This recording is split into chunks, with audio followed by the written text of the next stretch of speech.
decision to transition from his job as a public high school history teacher and go to law school.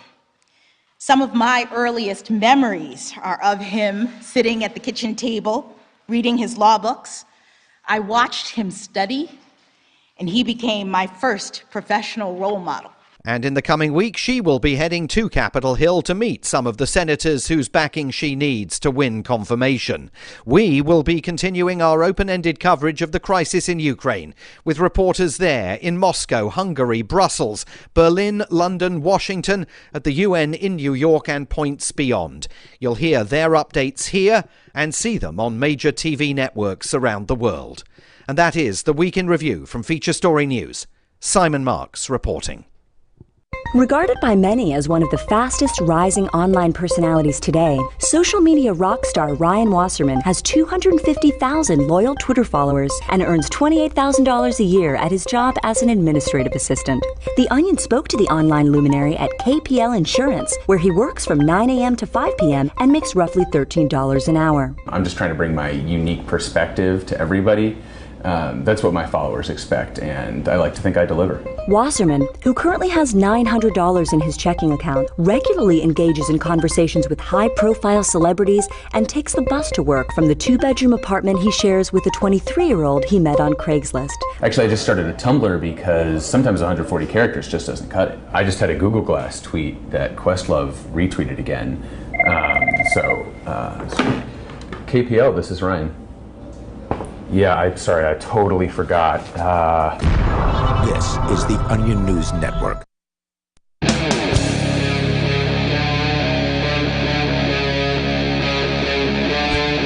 Free Talk Live. It is Free Talk Live. Welcome to the program here. The number is 603-283-6160. That's 603-283-6160. You can bring up anything you want. We're doing the live Saturday episode. Phones are open as they always are. We're here 7 nights a week, 7 to 10 at night Eastern. Join us at 603-283-6160. Here tonight, it's Ian. Beakless Mountaineer. And I'm Kevin Kickass. Kevin now. Yeah, I'm like the captain's meta alter ego. And meta alter ego, yeah. And I learned English with a regular alter I learned ego. English exclusively by watching Keanu Reeves in both Bill and Ted and Point Blank. Point Break. Point Break. Bro, sorry. I don't believe you. Welcome to the program. So you guys haven't been here throughout the week, and obviously there's been a bit of an invasion happening over the last week in Ukraine. Although some would say it's not an invasion, depending on which side of the propaganda that you believe. Yeah, if you're the United States government, right? Well, no, the U.S. government was saying it's an invasion. Oh, so it's an invasion when somebody else does it, but not when they do it. The Russian government, however, is saying they're just there to back up the separatist regions, or the secessions, if you will, the folks who have declared independence in the Donbass region of Ukraine. And I sort of don't believe either of them. I don't either, and I know you said Peakless, you wanted to talk about the Russia situation tonight, and that's been sort of my overarching message this week is, why would anyone believe any of these war propagandists? The only thing that I liked hearing about any of the Ukraine-Russia thing that's going on, everything that I heard is like, this is horrible, this is bad, this is horrible, this is bad, all the headlines I'm reading, and if I'm skimming articles or whatever. But the one thing I heard that I enjoyed was that at some point, some folks were handing out guns to regular people. Oh, yeah. And Ukraine. And I was like, finally, somebody proves I've said this a billion times, probably here on the show too, that like if an organization known as government really cared about its people defending themselves, it would hand guns to everybody because, you know, War 101, whatever that is, whatever that manual says, the first line in it should read something like, the most indefensible places on planet Earth are those with a heavily armed populace. Sure. Look, unfortunately, it's a little bit too late to hand out guns to everybody, know, because but you're giving guns to a It populace. is never too late to hand out guns to everyone. Well, I mean, I get what you're saying, but the fact is, you're handing out guns to a populace that many of them have never held a gun before. And so, while it's not complicated to fire a gun, well, hold on. I mean, put yourself in the position of an invading force. Mm-hmm. Would you rather invade a citizenship that does not know how to use a gun and does not have a gun, or a citizenship that does not know how to use a gun and has a gun? No, I get what you're saying. I mean, I'm not saying it's bad what they're doing. It's just too little too late, because you've got people here who've never held a gun before in their lives. And I'm not saying it's complicated to learn how to fire an AK-47, but having some experience is preferable to zero. And what percentage of their population has experience with weapons? Only those that have been in the military or the policing services. I get what you're saying, but still, if I'm some of these Ukrainian people and I can't withdraw cash now, right? Apparently, Bitcoin is going for a premium. All the cryptocurrencies are going for premiums over in Ukraine. Yeah, even the government themselves, the government gang in Ukraine, is asking for Bitcoin donations. Wow, interesting. They're putting up Bitcoin addresses publicly on Twitter. I saw that there was also a corresponding potential bank run happening in Poland as a result of this. So somehow the Russian banking system is tied to Poland, and so the Poland ATMs were running out of cash. Interesting. This is all tied to this kind of thing. But if I'm these Ukrainian people and I'm facing an invading force, and sure, I've never held a gun or fired a gun or whatever, but I'm sort of at my wit's end. My choices are fight or flight. Well, if I haven't flown by now, that is run away from the, be a refugee or something. If you're a man up to age 60, they're not letting you out. So then I'm going to take one of these free guns and I'm going to find the nearest guy who looks like he knows how to handle it and be like, hey, dude, can you show me the thing? And he'll show me the thing. I'm going to, and I'm going to put up a fight. I'm going to go out fighting. So I hope that's what the attitude of the actual people is. And of course, that presumes there actually are Russian troops in the streets to fight with. I mean, so far, Cyprian, who's a former host of this show, used to know him as Vin Armani, points out here on his Twitter that he thinks this is a reality show. And that this whole thing is a huge part of this. Absolutely, is a distraction. So I mean, for one thing, the biggest part of this is they must distract us from the real fight. The real fight is humanity versus the autocratic dictators of the world by whatever color they are. And that's not what's going on here. This is dictator versus dictator. Exactly.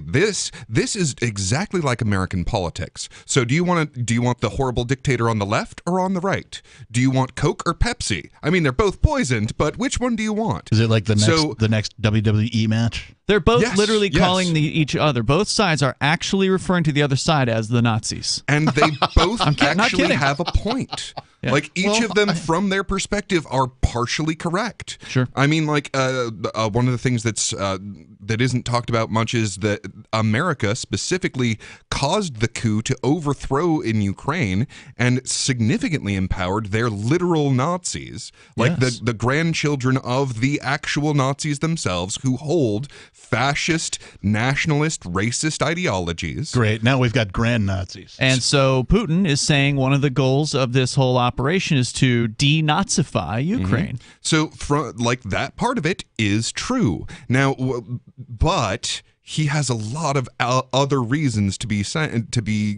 moving into this. Sure. I mean, for one thing, geographically, the Ukraine is that whole area there. That whole Ukrainian area, it's the opening of the European plain. And basically, all of the important parts of Russia are on this huge flat land that is impossible to defend.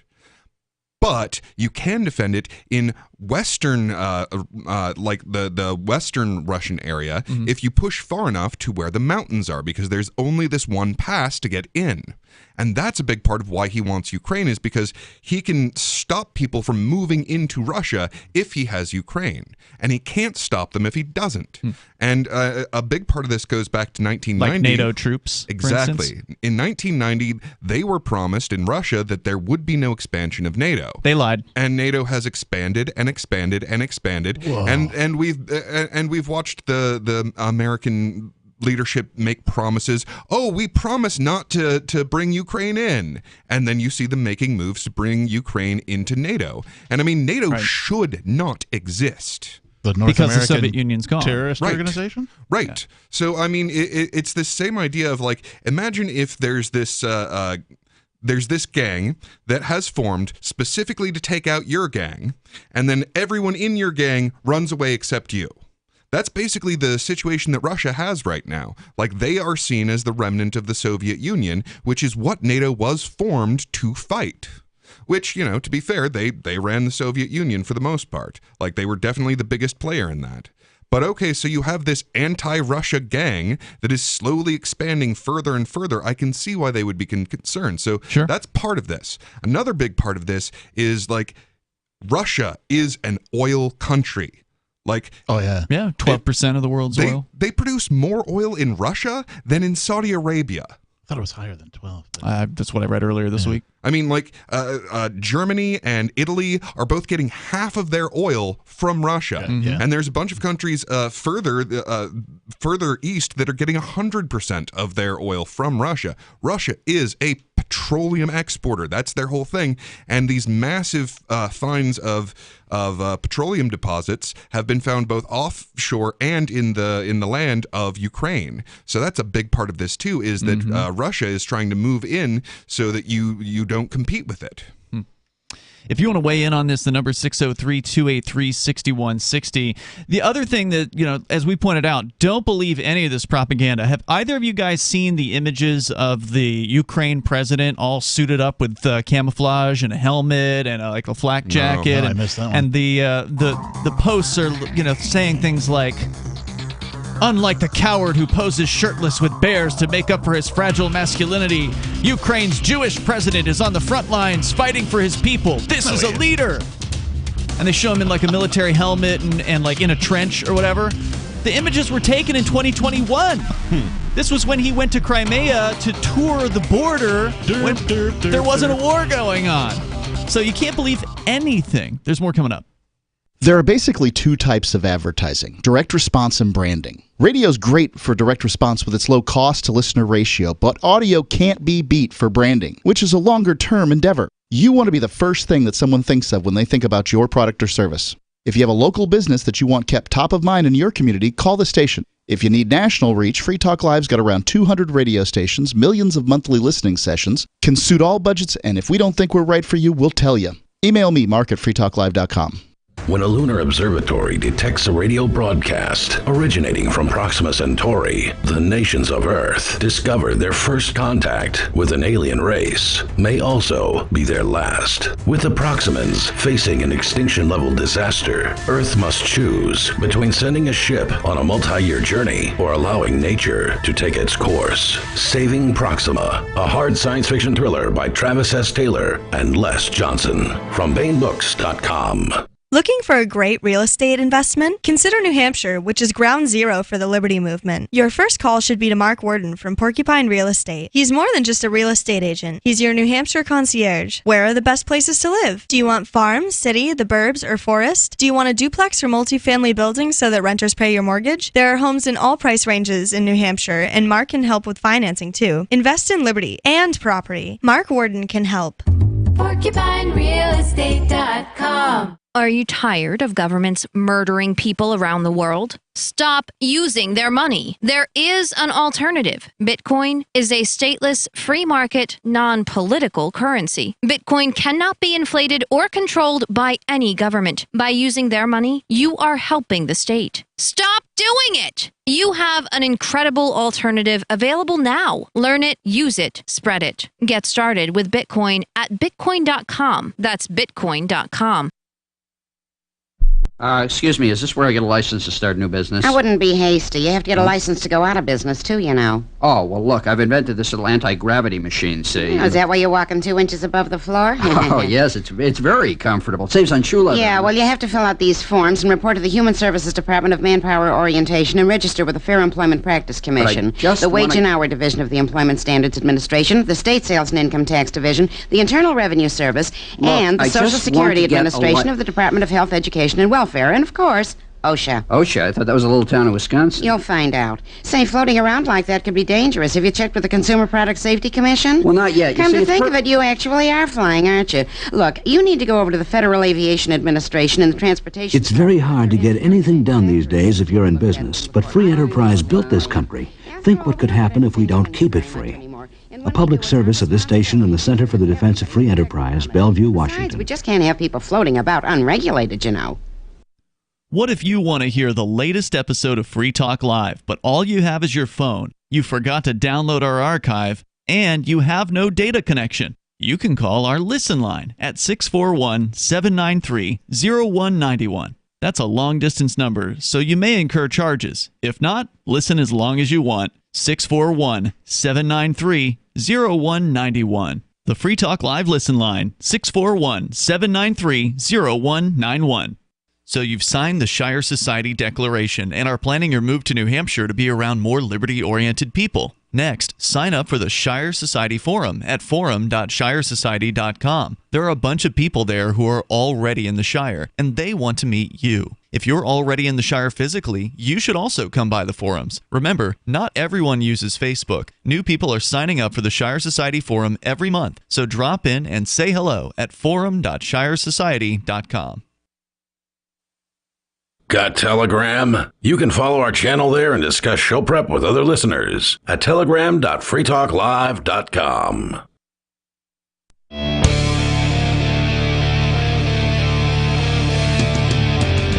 This is Free Talk Live. You can bring up whatever you want here. Live Saturday show. Open phones as always. The number is 603-283-6160.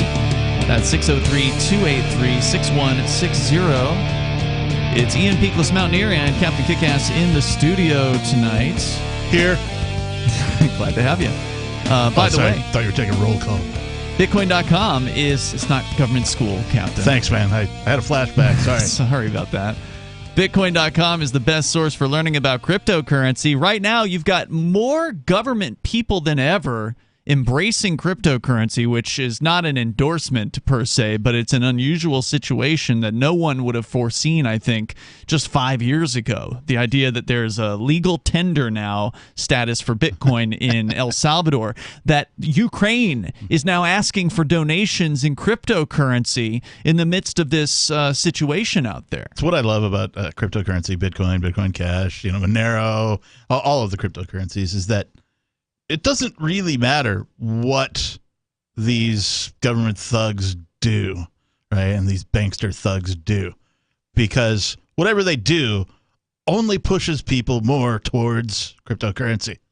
Indeed. And the fact that they're embracing them is an acknowledgement of their independence, right? Yes. Because they know that they can't be touched by any other governments of the world, their little crypto stash, for instance. It does fundamentally change what we're doing, because before the existence of Bitcoin, all we could do is sit and complain about what they were doing. Right. But now, because we know, obviously, they don't answer to us. It doesn't matter who you vote for. That isn't going to change anything. Never but has. now we have a real alternative. Yes. I mean, if you're really devoted, come out here to New Hampshire. But if you just want to put through just a small amount of effort, use cryptocurrency. Independent infrastructure is what it is. But you do need to learn about it first. There is a little bit of a learning curve. Some new concepts that you need to understand, like decentralization, blockchain technology. Head over to Bitcoin.com, click Get Started at the top of the page, and you will learn about Bitcoin and Bitcoin Cash, cryptocurrency in general there. I read a thing today about a Ukrainian guy who's can't get into his bank account or whatever, and he's got no cash, and so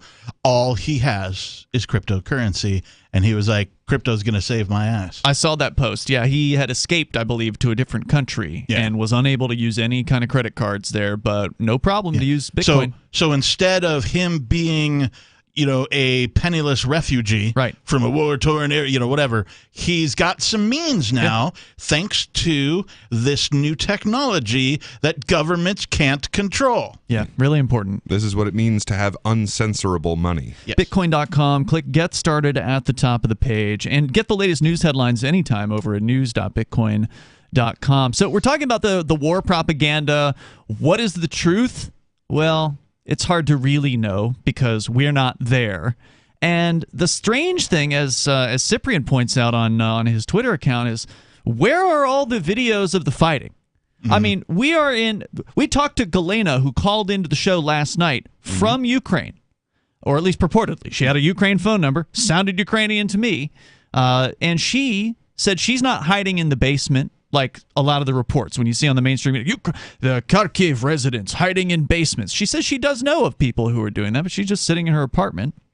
But, she says she had the internet, because we asked her, do you have access to the internet right now? She says it was down temporarily within the last 2 days, but it came back, and they've had internet since then. So there's no reason why there shouldn't be videos coming out of firefights and whatever, battles are purportedly going on that the mainstream media wants us to believe. And I'm not saying those things aren't happening. It's just that we should be deluged with those sorts of videos.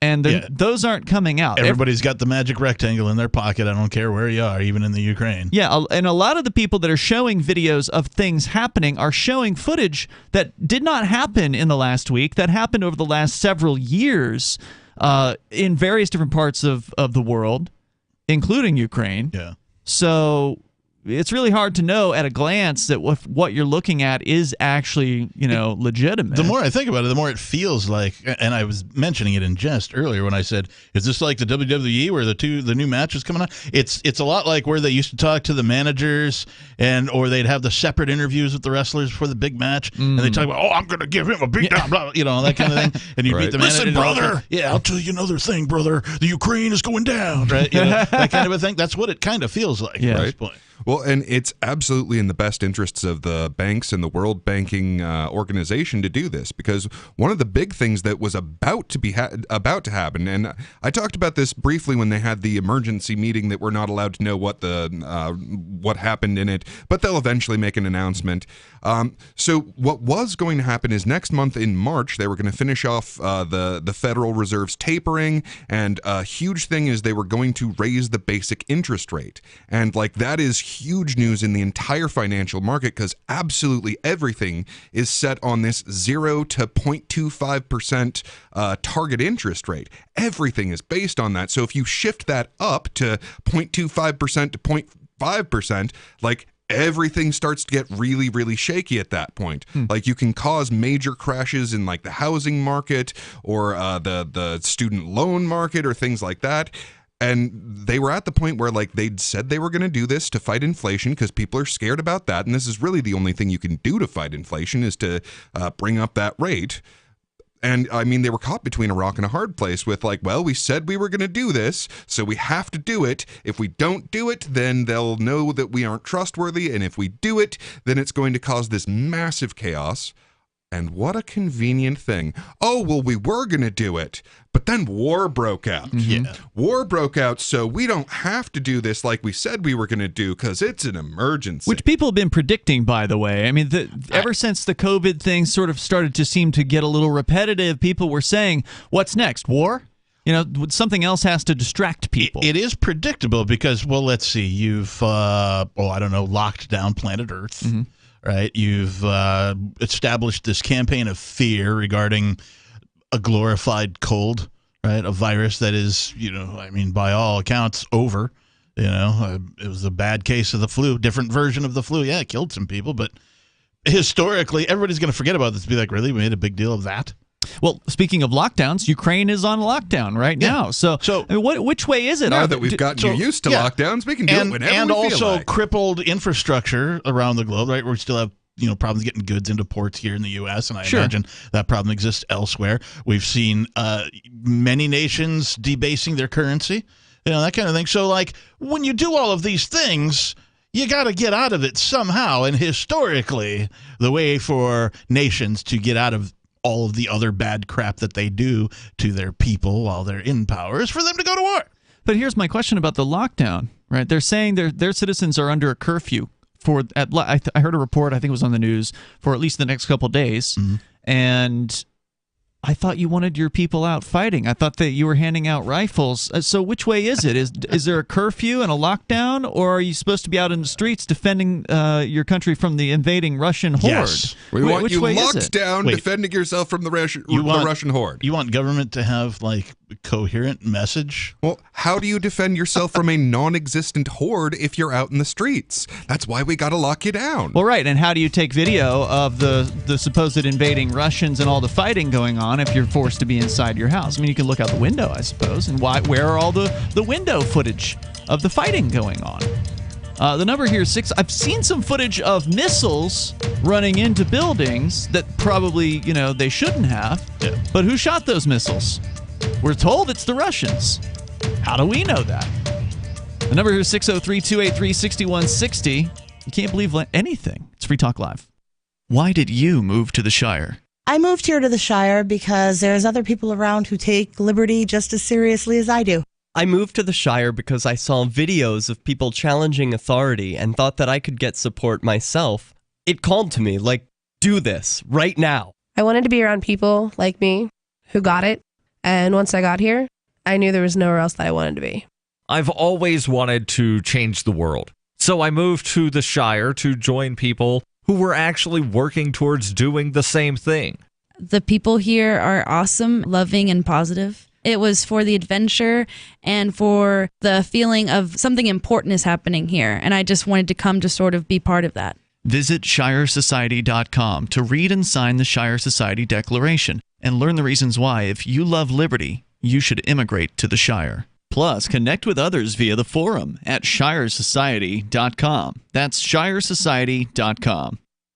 From Feature Story News in Washington, I'm Simon Marks with the Week in Review, and this was the week when the world changed. I deem it necessary to make a decision that should have been made a long time ago. Russian President Vladimir Putin on Monday announcing he was formally recognizing the independence of the breakaway regions of Luhansk and Donetsk in eastern Ukraine. It was the pretext for a Russian invasion that brought war back to mainland Europe and sparked the biggest global security crisis since the end of World War II.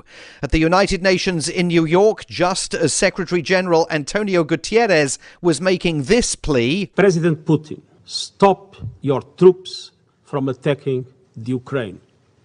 Give peace a chance. President Putin, in fact, launched the full-scale invasion of Ukraine by land, sea and air, and issued a stark warning to the US and its NATO allies.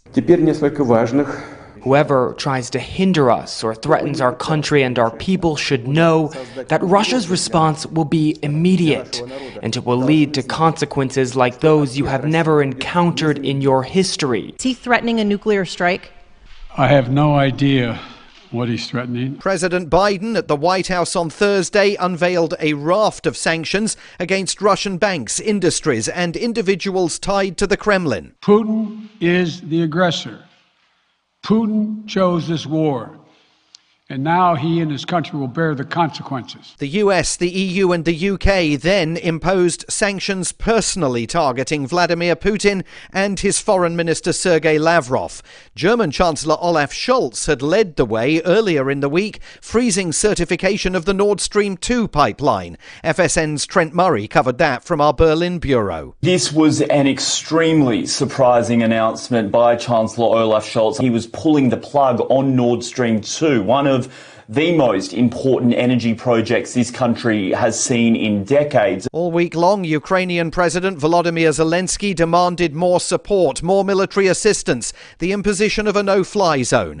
On Thursday night, he warned Ukrainians they had been abandoned by the West. We are not afraid of anything, but now the fate of our country depends entirely on our army.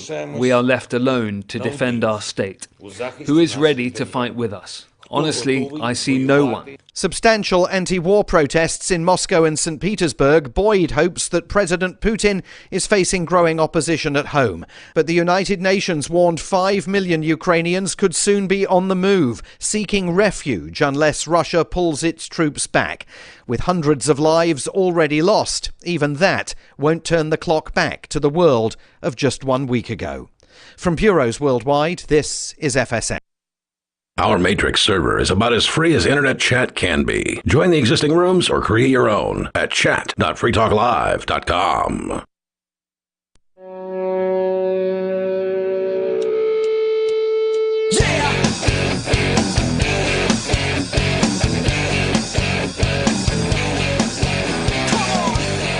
It's Free Talk Live. You can bring up whatever you want here. The number is 603-283-6160. That's 603-283-6160. We're talking about Ukraine and Russia and the lies. I crane, Ukraine. We all crane for Ukraine. So many lies. With you tonight, by the way, it's Ian. Peakless Mountaineer. And the Lord Reverend Dr. Captain Kickass is We're here. going to go to your phone calls and thoughts, actually calling in on our SIP line, which is very unusual because we almost never talk about it. But it is there for those who wish to use SIP it. with that? SIP stands, I don't even know what it stands for. Session Internet Protocol. Nice. You can tell who's the telephony guy. Telephony, not telephony. Telephony, how about tell someone real?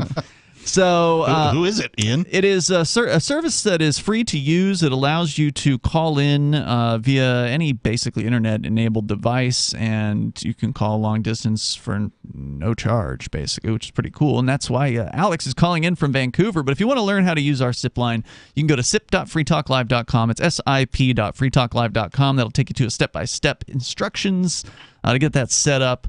Alex, you're on Free Talk Live. Go ahead. Hello, good evening here. So, as I said, I'm originally from Ukraine. I moved to Vancouver like 15 years ago. I just want to maybe, I don't know, you talked about propaganda from like Ukraine and Russia, and I absolutely agree that it's always from two sides. Just the only thing that, it cannot be denied that Russia attacked right now. So it's offensive from Russia, and, from the past, any dictator or whoever invaded other country, he never said that I am going to invade because I want more land or whatever. It's always like because they protect, they want to liberate some people, they want to... Which is what Putin is saying, that he's only there to protect the Donbass region, who had declared independence in 2014. When did you leave Ukraine? How long ago? Oh, it was in 2006, so it's been quite a while, but okay. I still have my parents there, it doesn't look really nice. What are your thoughts on what happened in 2014, where you had the Donetsk and Luhansk regions declaring independence, supposedly? Do you believe that was, legitimate? Were there really enough people there voting? That whole situation. What are your thoughts on that? I, in my opinion, at the gunpoint, everyone would vote, as you told to vote. So it's. Are you saying those people were under duress at the time? Yeah, it was. It was some military, definitely support from Russia on one hand, and it was a bit, from what I know, that when it started, everything. So it was kind of Ukraine. It was always a little bit, not sometimes, not a little bit, but it was a tension between east and west parts, and historically, west part, inclined towards Western, like United States, Europe, etc., and Eastern part towards Russia. And then it was this revolution or coup, it depends which side you are. Technically those couple regions, they didn't want to take, Western course, and they started what Ukrainian government called coup. So it definitely wasn't a voting as you would imagine what happens in United States or in Canada or anywhere in Europe. It was already some military people there, and it's not really voting. But you did say that the people on the east side of Ukraine are more allied with Russia, so it doesn't seem unbelievable that many of them might want to vote to not be part of Ukraine anymore.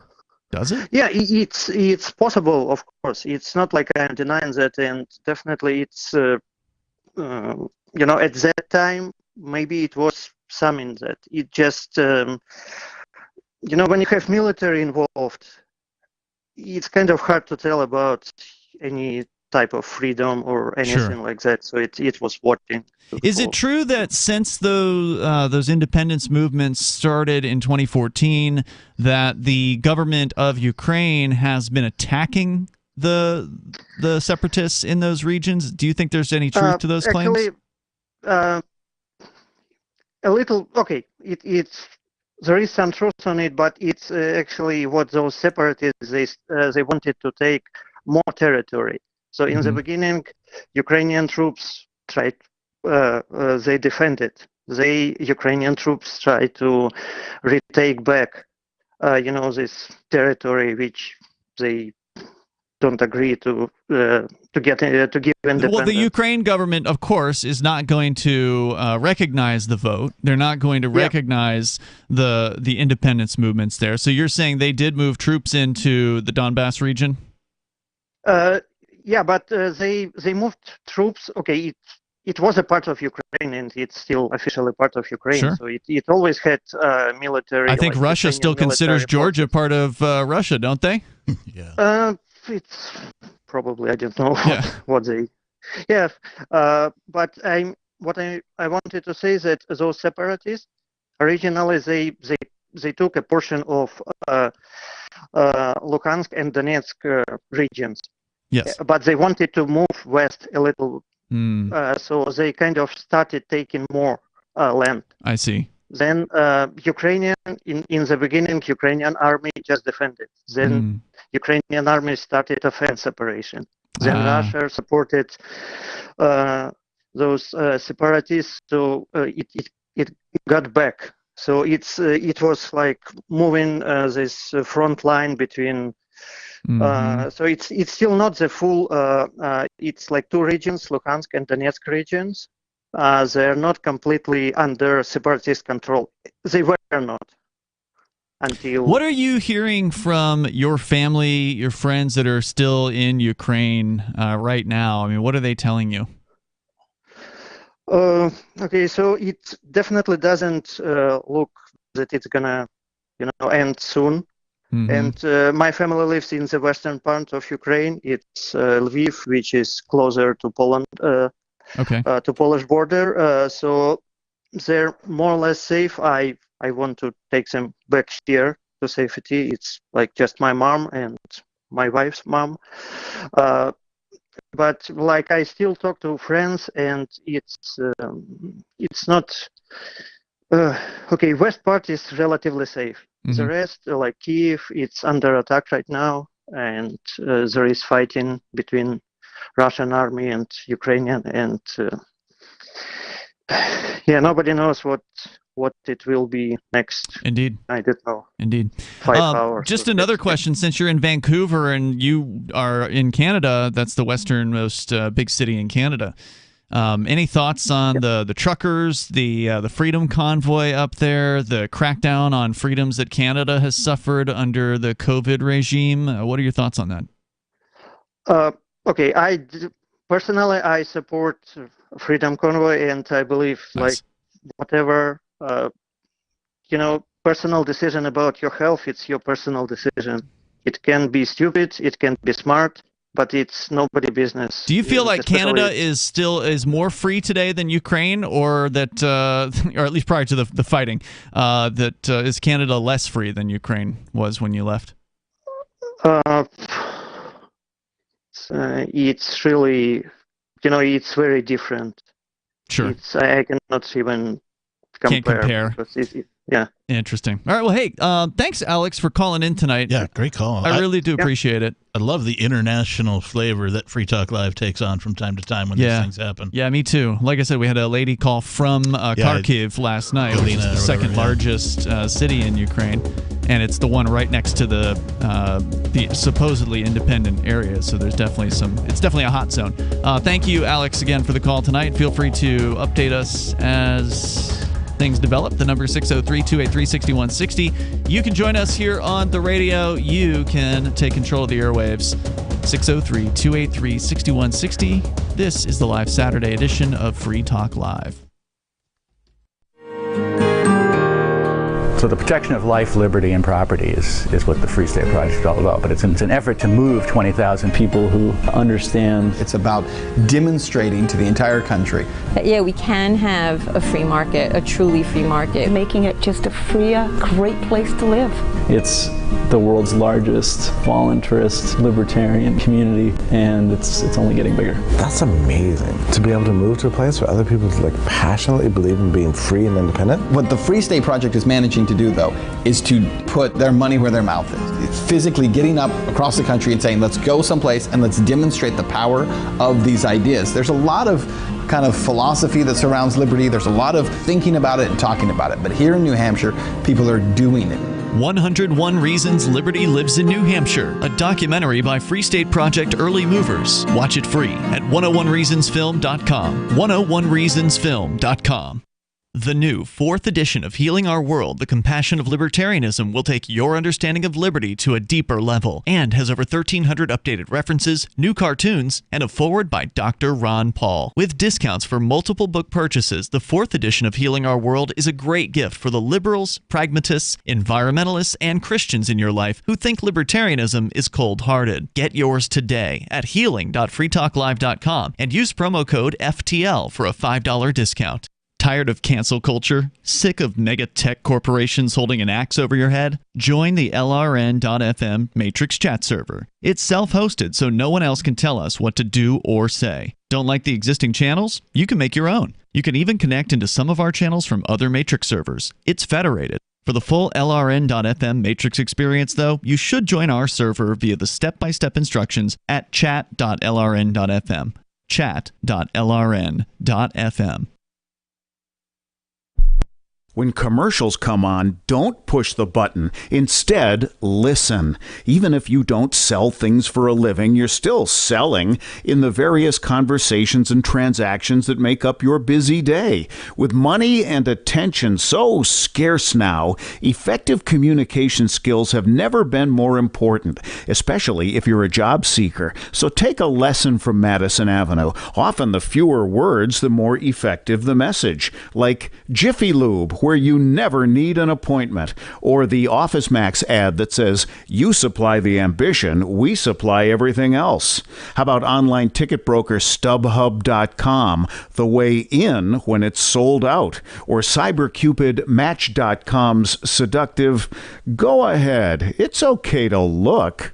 How cleverly and succinctly can you distill your message? For more tips, hit survivalspeech.com. I'm Holland Cook. If you want to know the latest about Free Talk Live before we go on the air, all you need to decide is how you want it delivered. It's your choice. Visit news.freetalklive.com to receive our usually weekly news updates by email. Plus, we have a Twitter account at twitter.freetalklive.com, and you can follow us on the decentralized Mastodon platform at toot.freetalklive.com. So please follow us at toot.freetalklive.com and sign up for our emails at news.freetalklive.com. My name is Jacob Hornberger. I'm president of the Future of Freedom Foundation, which Congressman Ron Paul awarded for having an outstanding freedom website. Write us at fff@fff.org, and we'll send you a free 3-month subscription to our monthly journal of libertarian essays and our booklet, Economic Liberty in the Constitution, which George Mason University economics professor Walter Williams praised in a recent column. That's fff@fff.org. You can stick it to the man and big tech. Join our FTL social mastodon at social.freetalklive.com.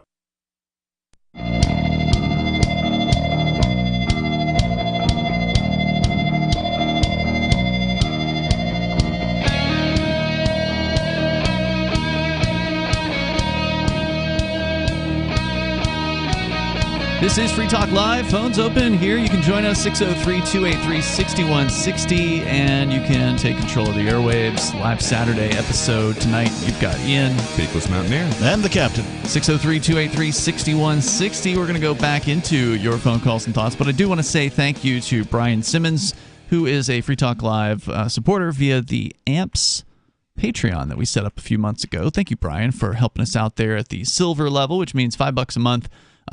To the AMPS Patreon, helping us advertise, market, promote, and support Free Talk Live to get the ideas of freedom into more people's ears all around the country and around the world.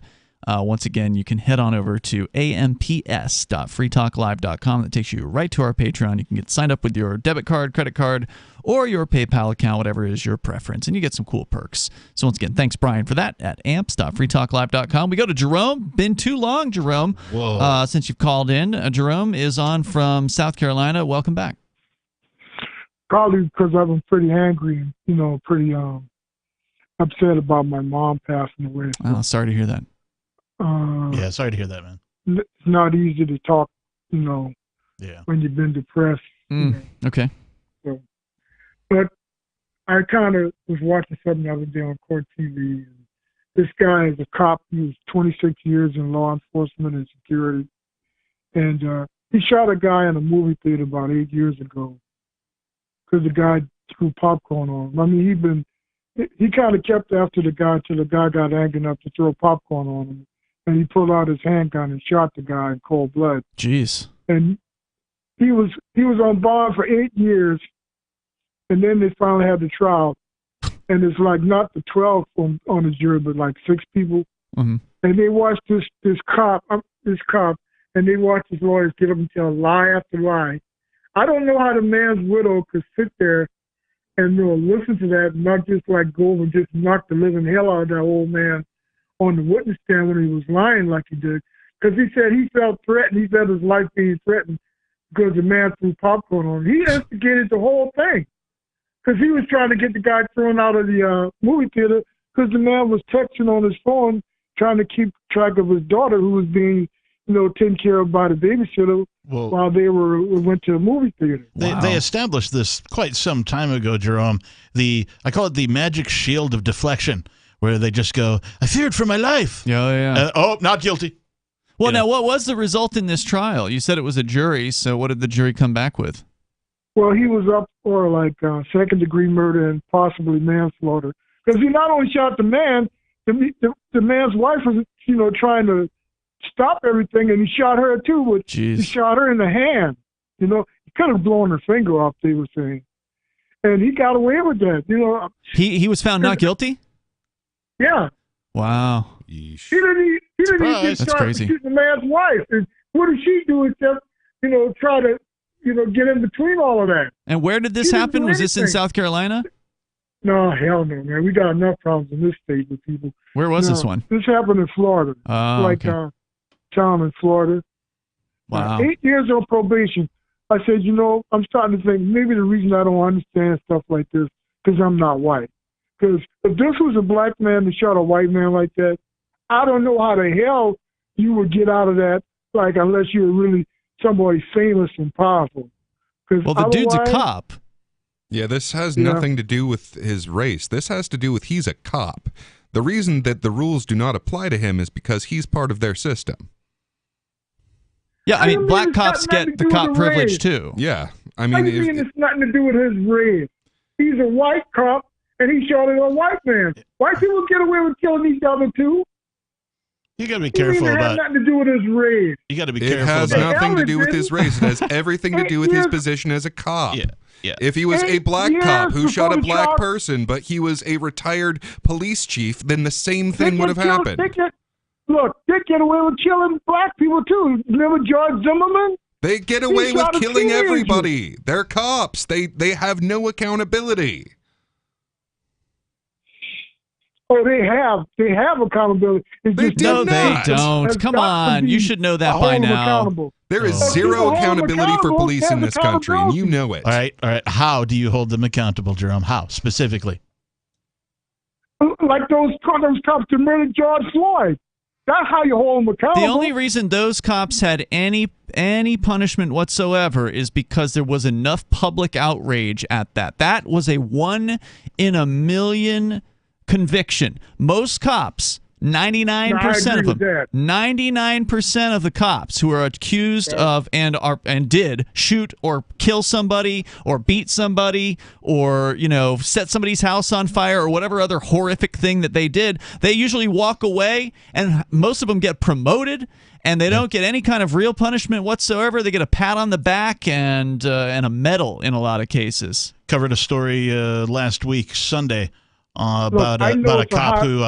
Hang on, Jerome. Covered a story about a cop who upwards of 500 people will either be released from jail or otherwise their charges against them will be dropped because one cop began lying and planting evidence. And so now all of his cases that he's been involved with for his entire career are tainted, and a whole bunch of people are about to be set free because he abused his authority. And that's what they do. They're put in a position to abuse their authority. It doesn't matter if you're black, white, purple, striped. I don't care.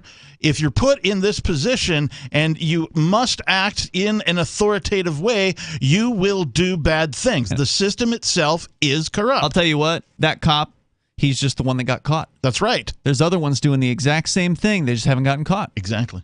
Because it's their buddies that are running the department. So the odds, see, he must have crossed somebody. He must have done something to somebody in the department, and they said, you know what, I know about this guy. I'm gonna let it loose what he's really doing, and they ruined his career. Yeah, you can't hold these people accountable. It is not possible. There is no viable way to hold them responsible. Jerome, what do you think about Ukraine? Have you been following that situation?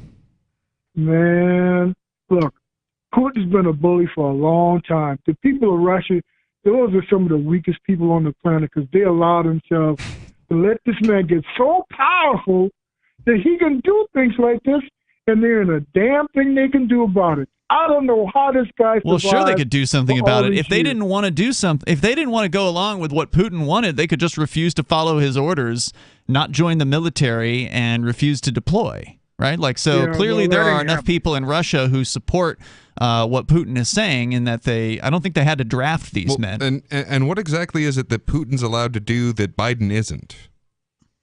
Oh, don't you start with me. Don't you start with me. Don't start using the same. Don't start using logic. Using the same way of judging two different leaders. Let me tell you something. They're not leaders. They're thugs. They better never put me and you in a room. Yeah. Well, that's not very nice, Jerome. I thought we were going to have a beer today someday when we met you. Not that guy. Not that guy. Not you. Okay? Sorry, he's a clown. He calls Fauci a mass murderer. He's a mass murderer. Said that, I'm not listening to anything you say because you're a fool. Okay, you can't argue with a fool like you. You're a fool and a liar. Hey, if you had an argument, I would love to hear it. Name calling definitely does not qualify as an argument. That's what he is. He called a man a mass murderer. He's a fool. He certainly is a dog murderer. I'm not calling him. I'm not calling him a name. I'm saying he performed this action. These actions led directly and knowingly to the unnecessary deaths of an unbelievable amount of people. That makes you a mass murderer. What you're saying there is, just to be specific, you're talking about how Fauci was involved in helping fund the Wuhan research? In helping fund the Wuhan research, in suppressing all of the effective medical interventions that we could have made. I mean, what more do you need exactly? Like, I would like to know whether he specifically was the one that, whether his department created COVID-19. I would like to know that, but that's not something we even get to investigate. And certainly, I can say without any shadow of a doubt, we know that they suppressed these effective medical interventions.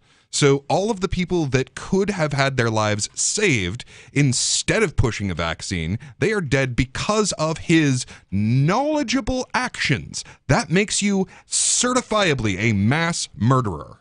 Well, whether or not he invented or cooked up the COVID-19, whether or not we know that he absolutely murdered a bunch of dogs, right? That happened. Nope. You can't murder a dog. You can only murder a human? Yes. Okay. How about killed a bunch of dogs horrifically? Yeah, tortured to death. You can do that to a dog, and he sure did. Jerome, thank you for the call tonight. Appreciate it. The number here is 603-283-6160. That's 603-283-6160. Just because, Jerome calls in with all sorts of great logical and well-thought-out arguments all the time. There's more coming up here. You can join us. Hour number 2 is on the way. I think we're going to talk about the World Economic Forum coming up here, and there's a bunch of other stuff, too. You can bring up whatever's on your mind. The number is 603-283-6160. Hour 2 coming up. This is Free Talk Live. 603-283-6160. There are lots of ways to listen to Free Talk Live. Our podcast has been around since podcasts began, and now the FTL feed is loaded with content besides our full show archives. Did you know that we make it easy for you to customize your podcast subscriptions? We have different feeds, one that includes only our full shows, one with just the Daily Digest, and our main feed that includes everything. You decide what you listen to. It's quick and easy to customize your feeds at feeds.freetalklive.com. That's feeds.freetalklive.com.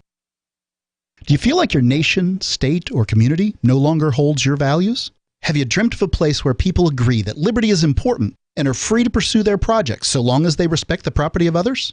There are many people just like you that are discovering freeprivatecities.com. Their social media links are at the upper right of the page at freeprivatecities.com. All skill levels will be needed when the first of the Free Private Cities opens. It's sooner than you think. Stop arguing and build. freeprivatecities.com. I'm a little obsessed with My Magic Mud. Several years ago, I met Jessica Armand, the founder and CEO of My Magic Mud, and I didn't even know my teeth were coffee stained. A week's worth of use convinced me, and now I use it every 3 or 4 days. It's clinically proven to whiten teeth, and I think it cleans better too. My Magic Mud's available at most local health food stores, Sprouts, Natural Grocers, CVS, Walmart's Natural Beauty Aisle, but I can get it for you for 20% off with coupon code FTL20 at mymagicmud.com. FTL20 mymagicmud.com. What if you want to hear the latest episode of Free Talk Live, but all you have is your phone, you forgot to download our archive, and you have no data connection? You can call our Listen line at 641-793-0191. That's a long-distance number, so you may incur charges. If not, listen as long as you want. 641-793-0191. The Free Talk Live Listen line, 641-793-0191. You're listening to the live edition of Free Talk Live. Hour number 2 is next after the news here on the Liberty Radio Network at LRN.FM.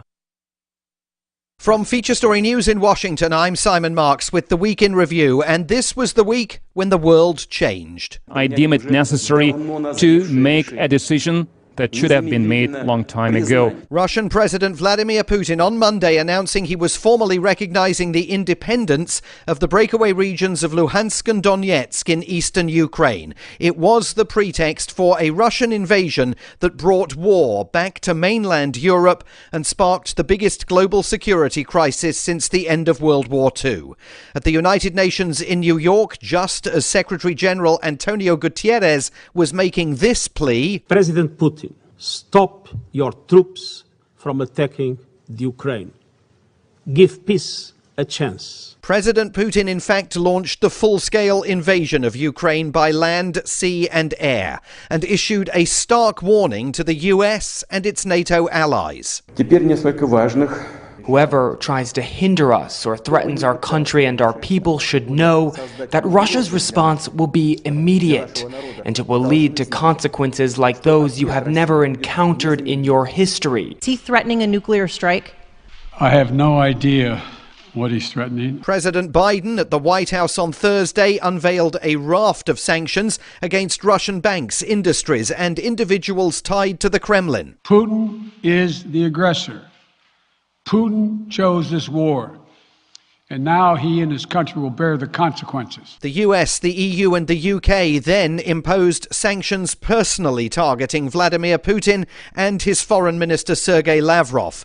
German Chancellor Olaf Scholz had led the way earlier in the week, freezing certification of the Nord Stream 2 pipeline. FSN's Trent Murray covered that from our Berlin bureau. This was an extremely surprising announcement by Chancellor Olaf Scholz. He was pulling the plug on Nord Stream 2, one of the most important energy projects this country has seen in decades. All week long, Ukrainian President Volodymyr Zelensky demanded more support, more military assistance, the imposition of a no-fly zone. On Thursday night, he warned Ukrainians they had been abandoned by the West. We are not afraid of anything, but now the fate of our country depends entirely on our army.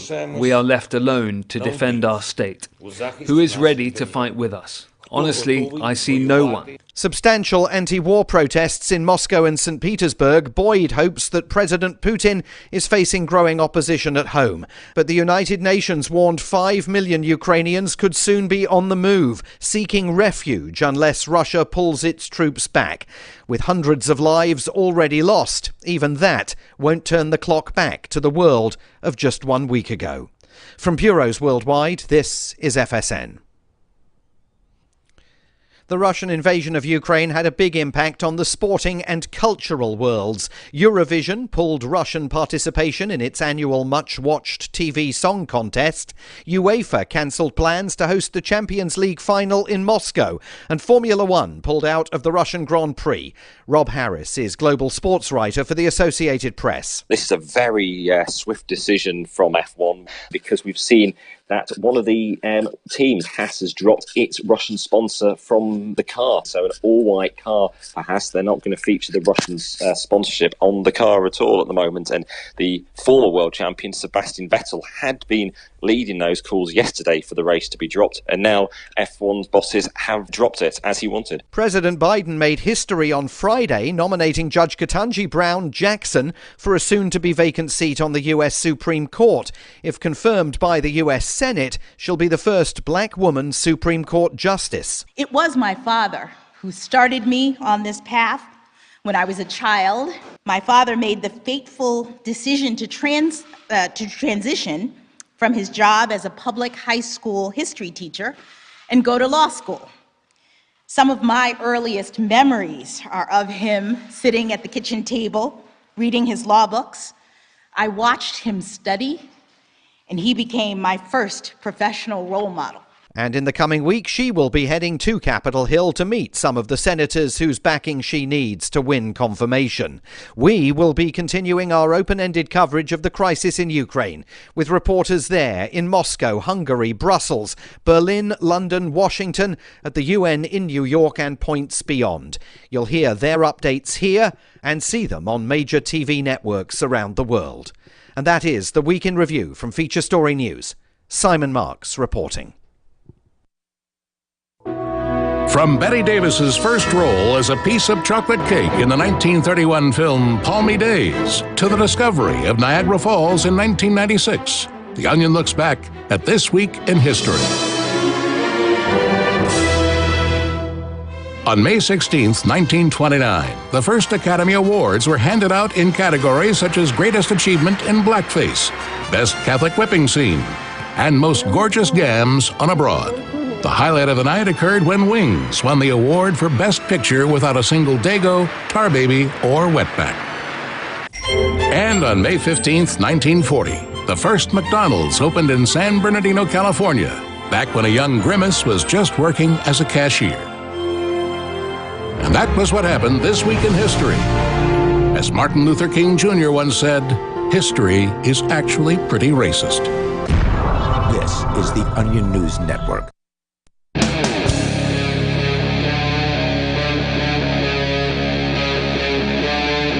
Free Talk Live. It is Free Talk Live, and you're invited. If you want to join the show, you can. The number here is 603-283-6160. That's 603-283-6160. Tonight, it's Ian. Nicholas Mountaineer. And the captain. As we go, getting ready to go back to your phone calls here, we were talking about Ukraine, Russia, the propaganda war, from what I can tell. Yeah. You know, how much is actually really happening?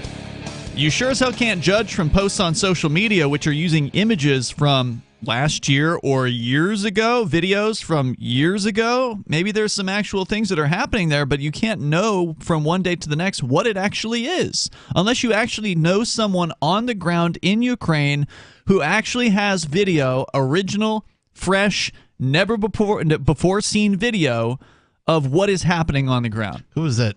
I have an image in my head. I was there. That reporter guy who lied. He was major CBS or something. Oh, yeah, I know who you're talking about. Brian something or another. Yeah. I was. I expect retired him recently. I expect him to pop up Right, or With an absolutely ridiculous speech about his retirement. Or CNN faking the invasion of Iraq back in the day on their own rooftop in Los Angeles or whatever it was. Yeah, you can't trust these people. You want to weigh in here, though? You can. Let's go to Joe Bob calling us from New Mexico. You're on Free Talk Live. Joe Bob. Oh, you got to turn down that radio, Joe Bob, or it's going to get really confusing. That's already confusing.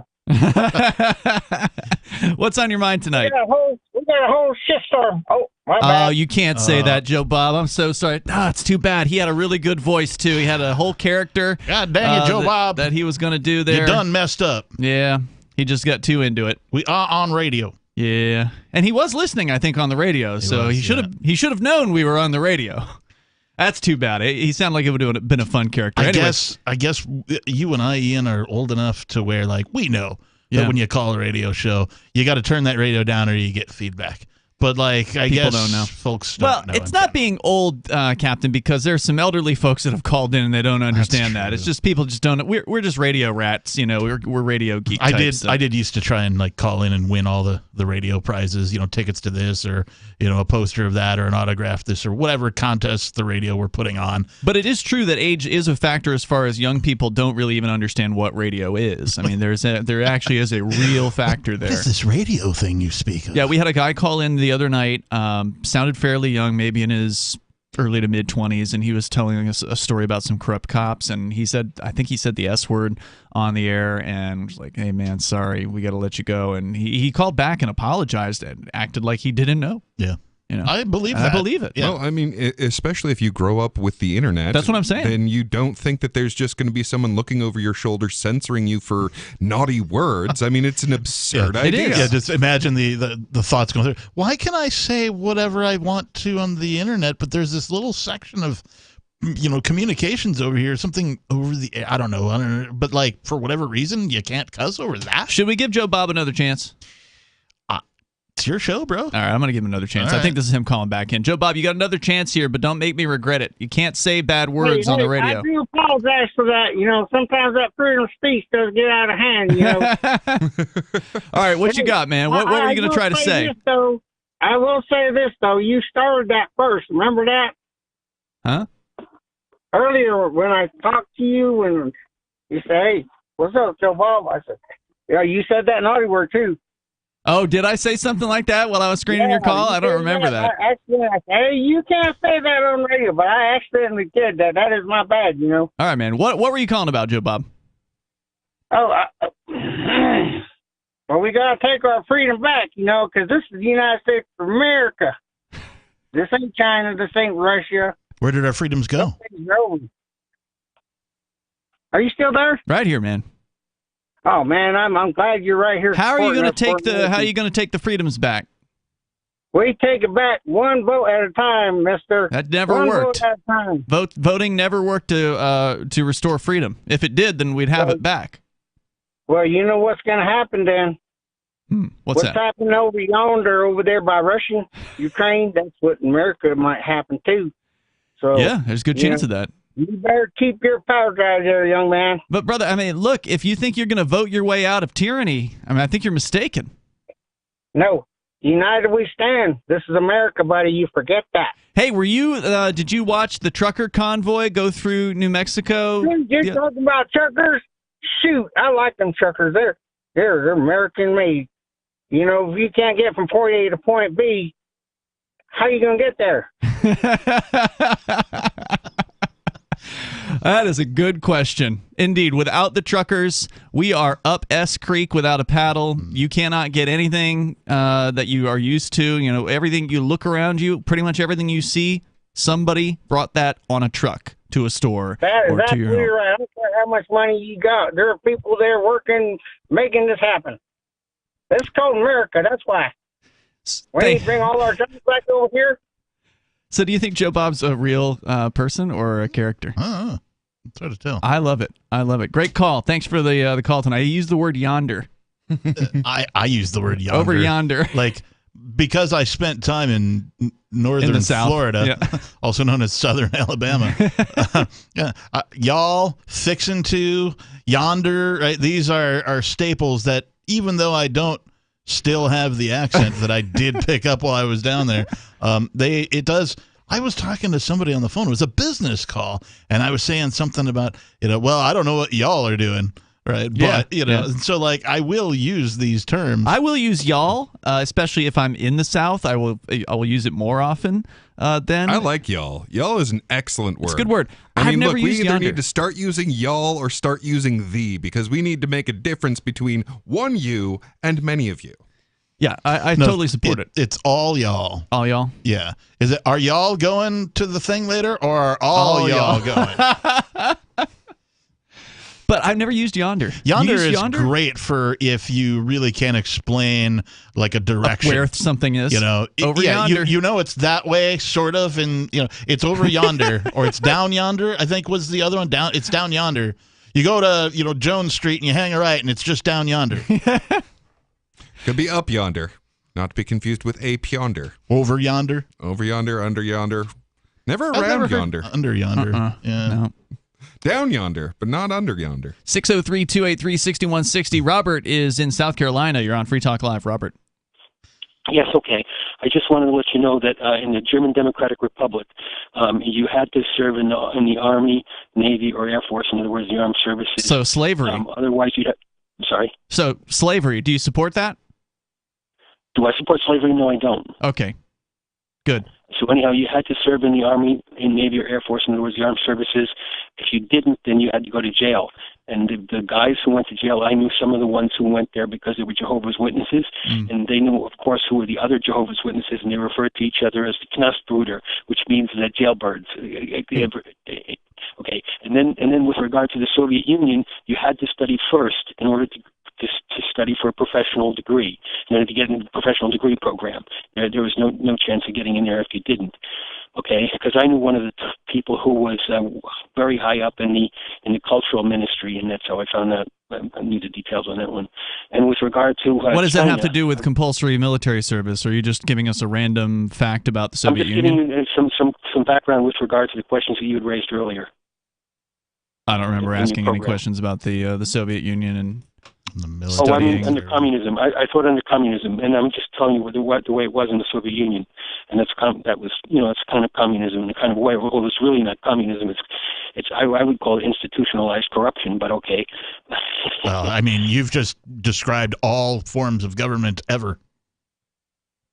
Well, okay, that's the way it was there then. Just for the sake of that. Okay, here's something I did just learn. I did not realize this earlier tonight, that apparently Russia is a compulsory military service in Russia.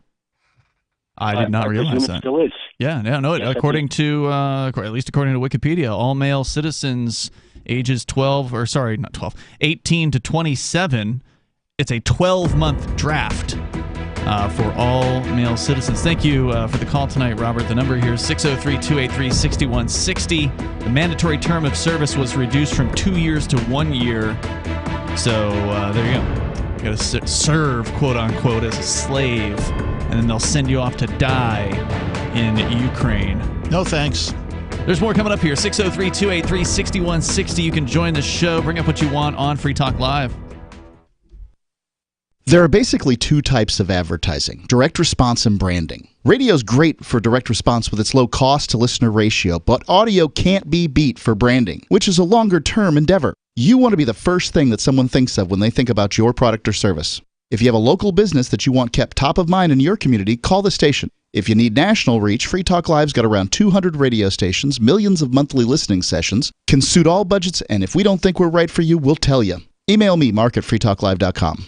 Brute force, intransigent defiance, adamantine will. These are the hallmarks of the AI tank. These gigantic machines have the firepower of an army, but they also have their own sense of honor and duty. When the world breakers arrive, battle will be joined, planets will shake, and war and peace will never be the same again. World Breakers. Stories from David Weber, Larry Correia, and more. Available August 3rd from BaneBooks.com. Looking for a great real estate investment? Consider New Hampshire, which is ground zero for the Liberty Movement. Your first call should be to Mark Worden from Porcupine Real Estate. He's more than just a real estate agent. He's your New Hampshire concierge. Where are the best places to live? Do you want farm, city, the burbs, or forest? Do you want a duplex or multifamily building so that renters pay your mortgage? There are homes in all price ranges in New Hampshire, and Mark can help with financing too. Invest in liberty and property. Mark Worden can help. PorcupineRealEstate.com. Are you tired of governments murdering people around the world?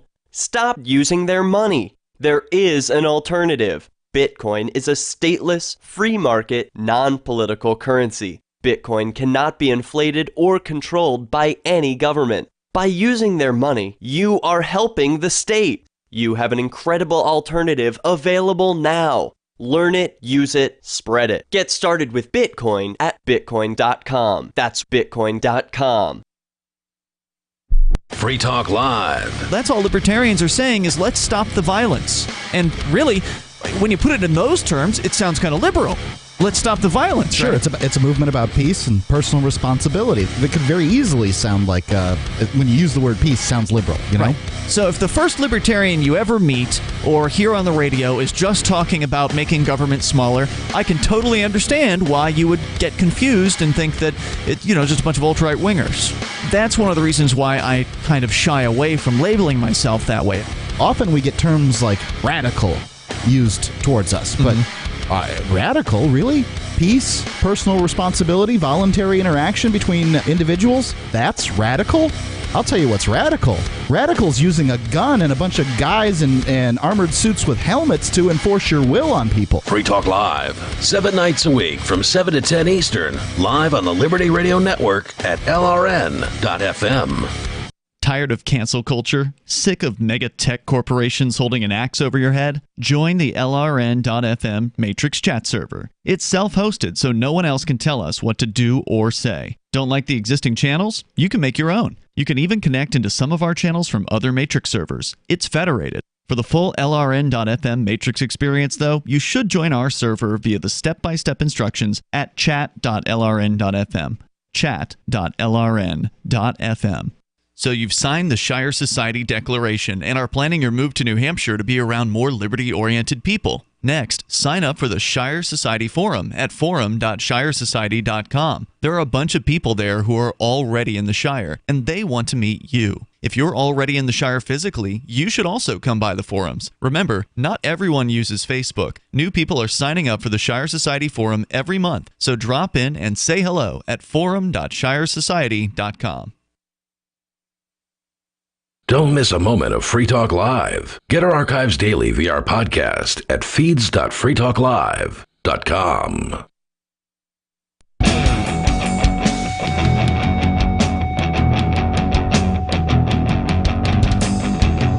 Free Talk Live, number 603-283-6160. You can bring up whatever you want. Coming up, the World Economic Forum. What are they plotting at the moment? I know Captain Kickass wants to discuss that tonight. We'll get into it. I don't really want to. I just feel like I have to because, well, it's evil.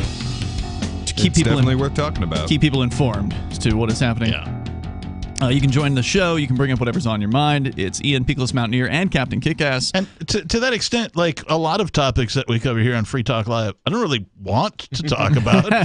Like, you know, Right. and in fact, I would love nothing more than to not have these topics and to no longer feel like I need to be on Free Talk Live because all of this stuff has gone away and humanity's healed and, you know, we're all, that'd be nice. peaceful and loving to each other. Like, that would be great. Yeah. You know, even if we could get rid of the state, which would be lovely if that happened in our lifetimes, but even if we could get rid of the idea of the state, like if we could wake up tomorrow and that was all gone, it still wouldn't solve all the problems, right? There's still going to be all kinds of conflicts and issues, and humans don't get along. But at least the largest one, the largest, most heinous organization type to ever plague humanity in all of history, you know, at least that one could be taken out. Let's continue with your calls and thoughts. Ben is on the line calling us from Arkansas. He's listening in Texarkana there to KTFS. Go ahead, Ben.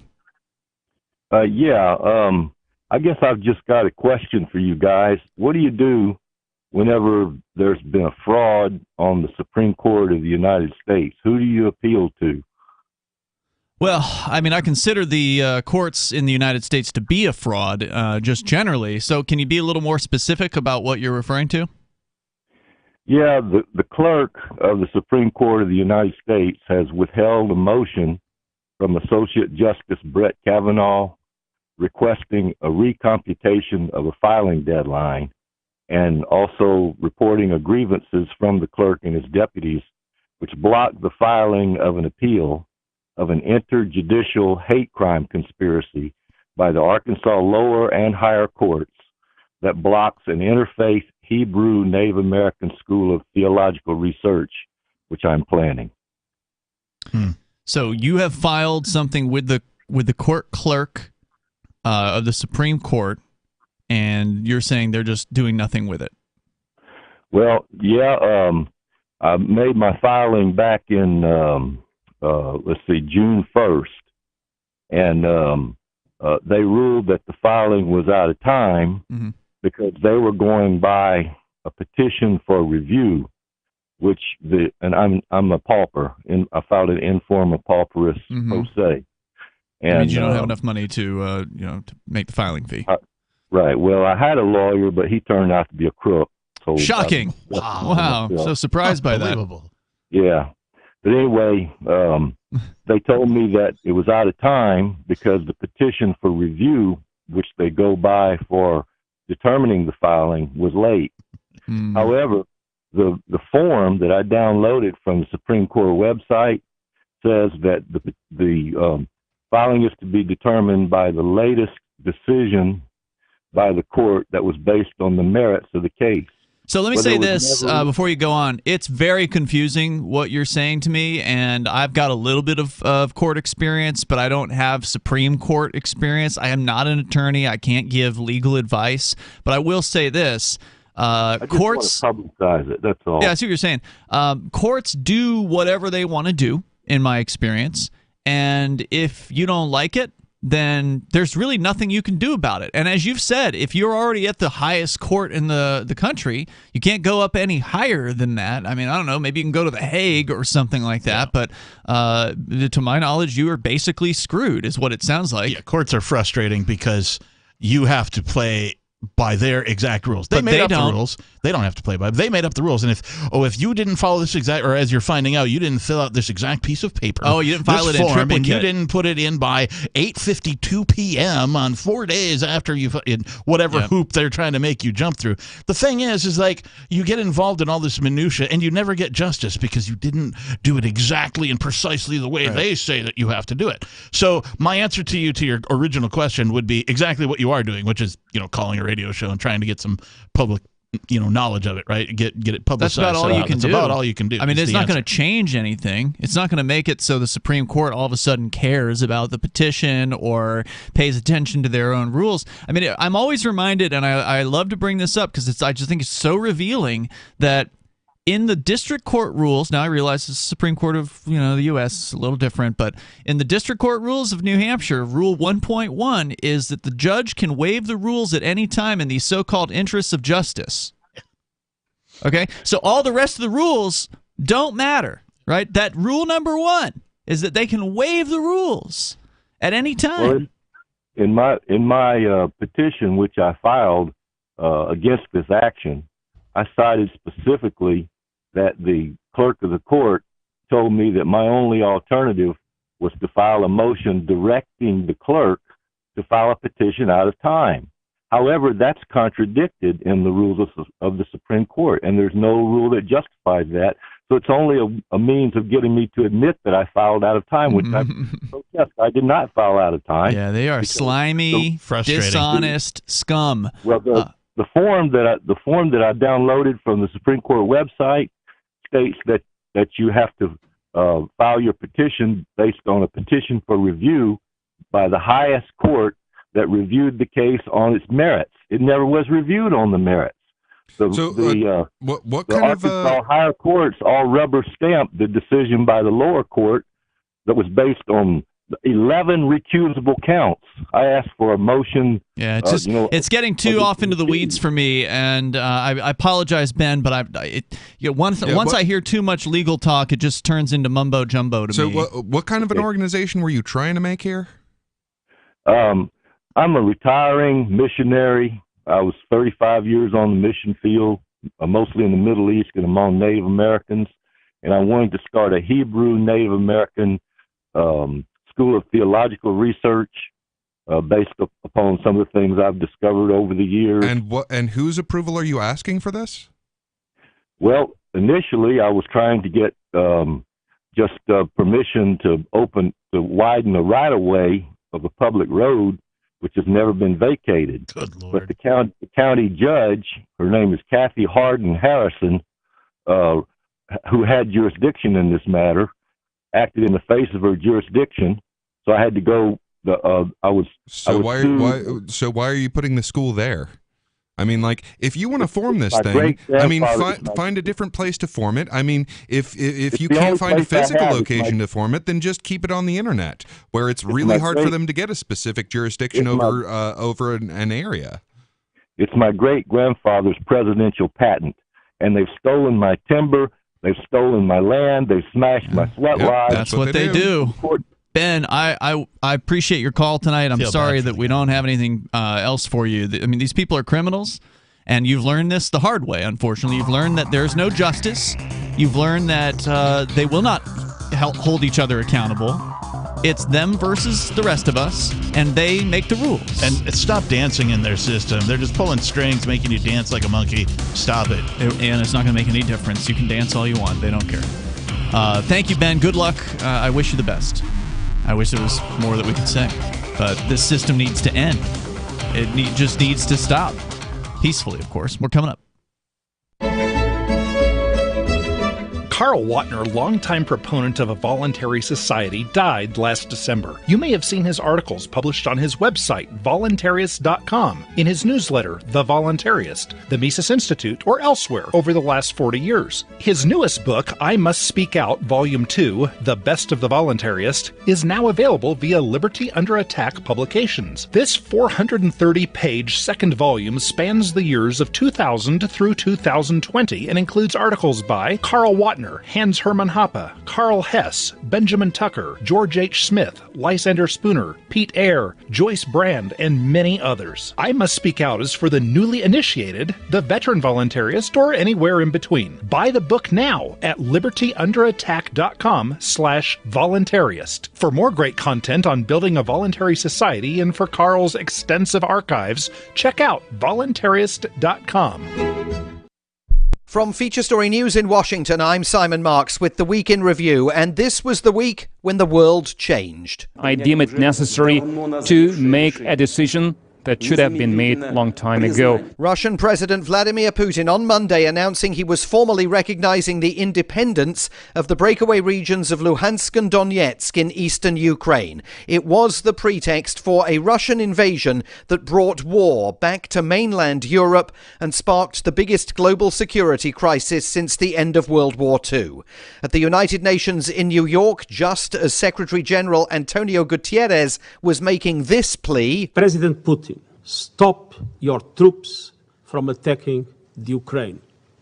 Give peace a chance. President Putin, in fact, launched the full-scale invasion of Ukraine by land, sea and air, and issued a stark warning to the US and its NATO allies. Whoever tries to hinder us or threatens our country and our people should know that Russia's response will be immediate, and it will lead to consequences like those you have never encountered in your history. Is he threatening a nuclear strike? I have no idea what he's threatening. President Biden at the White House on Thursday unveiled a raft of sanctions against Russian banks, industries, and individuals tied to the Kremlin. Putin is the aggressor. Putin chose this war. and now he and his country will bear the consequences. The US, the EU and the UK then imposed sanctions personally targeting Vladimir Putin and his foreign minister Sergei Lavrov.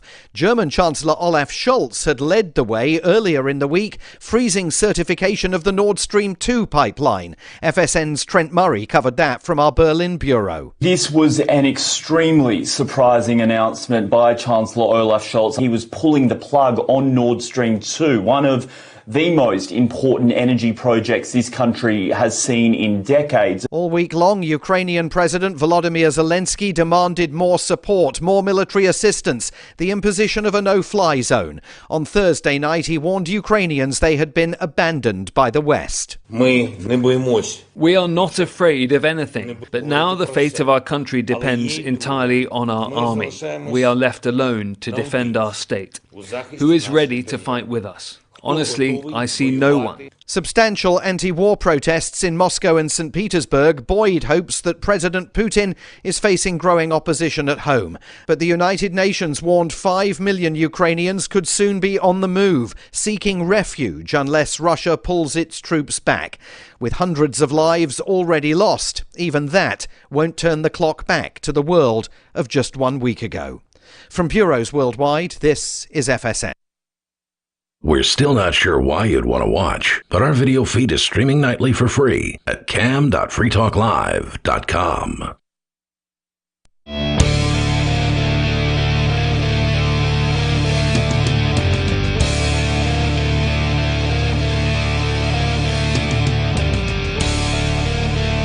This is Free Talk Live. You can bring up whatever you want here. The number is 603-283-6160. Coming up, we'll talk about the World Economic Forum, what they're up to, what's skullduggery. But with you in the studio here tonight on this live Saturday show, it's Ian. Peakless Mountaineer. And the captain.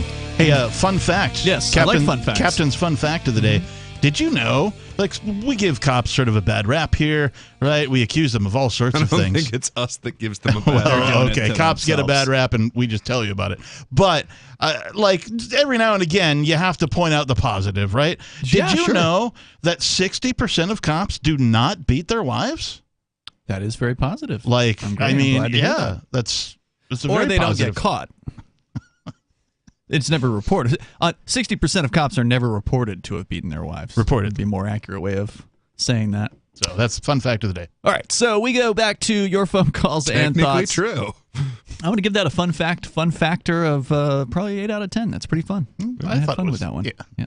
Let's go to Dan. He's in New Jersey. Dan, you're on Free Talk Live. Hey, the question of the night is, if you had to join a gang and it was between the flat earthers or the trust the science people, gun to your head, what do you do? Oh, man, this is brutal. I pull the trigger. No, it's easy. That's easy for me. I'd go flat earther all the way. Why? So flat earthers in general, like, they have gotten so used to questioning everything that when it came to flat earth, like, it was just their knee-jerk instinct, and I kind of like that.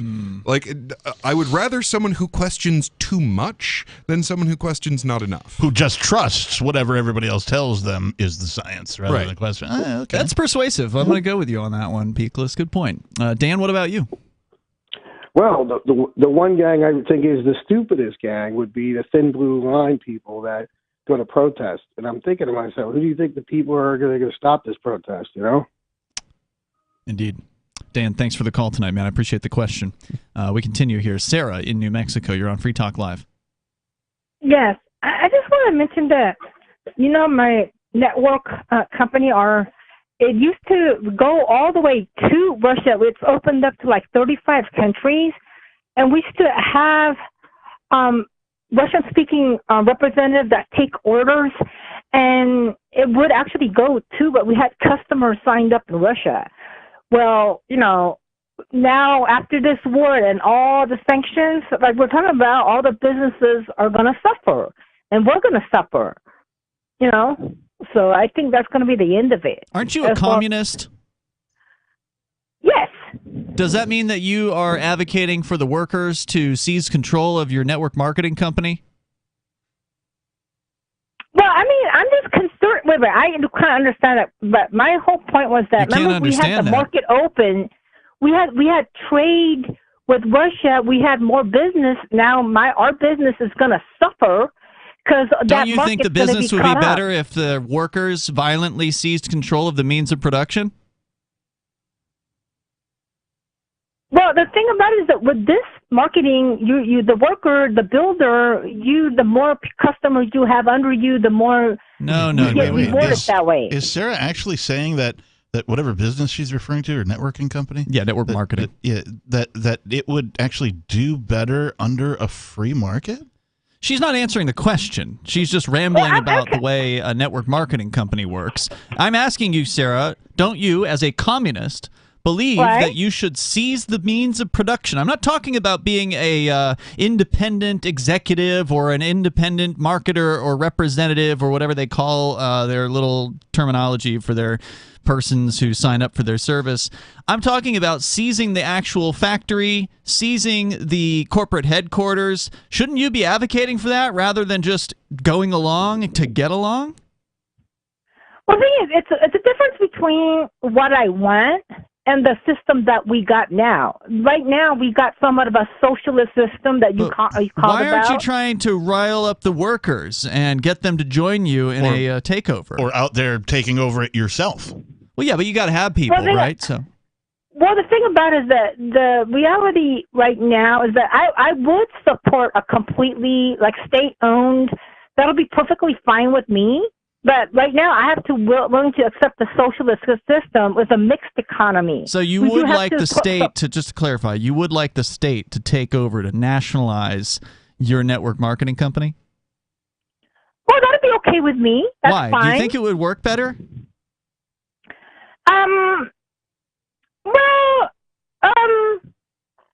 Do you think it would be better? Hold on. I've got a more specific question. Do you think the network marketing company would work better if the state took over and got rid of all of the incentives? Meaning that since it's, communism is from each according to his ability to each according to their need. Therefore, you don't need to get a diamond level distributorship.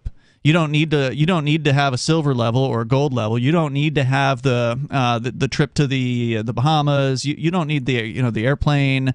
You don't need any of these things. You don't need the downline to be better than everybody else's. Right, so I'm saying you don't need the percentages. You don't need any of that, right? Shouldn't the state just wipe all of that away? Well, I think that would work fine if there was a communist system. I think that would work fine. Yeah, I mean, why do you think the company has that then? I mean, if you think that it would work fine, that people would just distribute things for no compensation, and that there was no levels or anything like that, why do you think the company set that up? The thing is, we live in a capitalist system. I don't have a choice in the matter. No, that didn't answer my question. Surely the company has a choice as to whether or not to offer these incentives. Correct. So why did they set them up? If you want to be just a customer, if you're in Russia and you can't even understand the question, can you? Well, the thing is, you could be a customer or you could be a marketer. You didn't even understand the question. You're not answering the question. I'm not asking you to tell me about whether or not you can be a customer or a distributor. I understand how network marketing works. And I'm asking you, why did the company choose to have a downline system? Why did they choose to have compensation levels of different percentages? Because we live in a capitalist society. No, that's not why. I mean, that's my opinion. Okay. But it's not a responsive answer to the question. The irony here is that the capitalist system is the one that gives you the most choice. The reason why they did that, Sarah, and thank you for the call tonight, is because they understand incentives. And I'm not even a huge fan of network marketing or anything like that. I did my time, so I know how it works. But they understand that people respond to incentives, and that is true, whether you're a communist or not. Whether you want to acknowledge that or not, you're responding to incentives every day when you choose to do the things that you do for whatever reasons you choose them. Mm-hmm. And so creating incentives that are motivating to people, you want to get people to go out and sell your product, you have to give a better package than the next guy. You have to have a better product than the next guy. You have to have all kinds of different things in place to make somebody say, yeah, I think I'll spend my time representing your product or your service. And so they have to incentivize that, because there's another zillion other companies out there that probably sell the lotions and the potions that you sell too. Sarah, and I know you say you don't sell them and you're just a customer and blah, blah, blah. And to just correct Sarah, we do not live in a capitalist society. We live in a state-based, I don't even know. Corporatism. Yeah, corporatism is the correct terminology there. So a free market is the system that I advocate for. This is a good old boy system is what it is. Yeah, we do not have that here. Thank you for the call tonight, Sarah. Appreciate it. The number 603-283-6160 is the number here. Although I am, glad that she's out there trying to sell something and she's trying to, make a buck or whatever. So good for you. Yeah, Sarah. I mean, it's weird that somebody advocates for, communism and yet participates in the free market. Right. Well, I mean, she's got to feed herself, right? Okay. Well, it turns out you can't feed yourself as a country or as an individual without participating in something that is in some way similar to a free market. I think I've asked her before, but she also wouldn't answer. But, why is she not in a commune right now? That's another good question. The society in the United States does allow for people to just go join a commune or form one. They don't have one to join. Yeah, I've asked her why she doesn't move to other more communist countries, and she says she wants to make this place better. But that she could absolutely form a commune and or find a nearby one. And that is one way to learn that they don't work. Presuming they all haven't failed miserably. And, Not all of them. A lot of them do. Some of them have stuck around. More coming up. It's Free Talk Live. I've been told no in many different ways. I give you an order and you're going to obey it. George, you can go this way. You can't do that and you have to leave here. You cannot bring signs into their rally. Walk with me. Well, I'm comfortable here, actually. Whoa. Hey.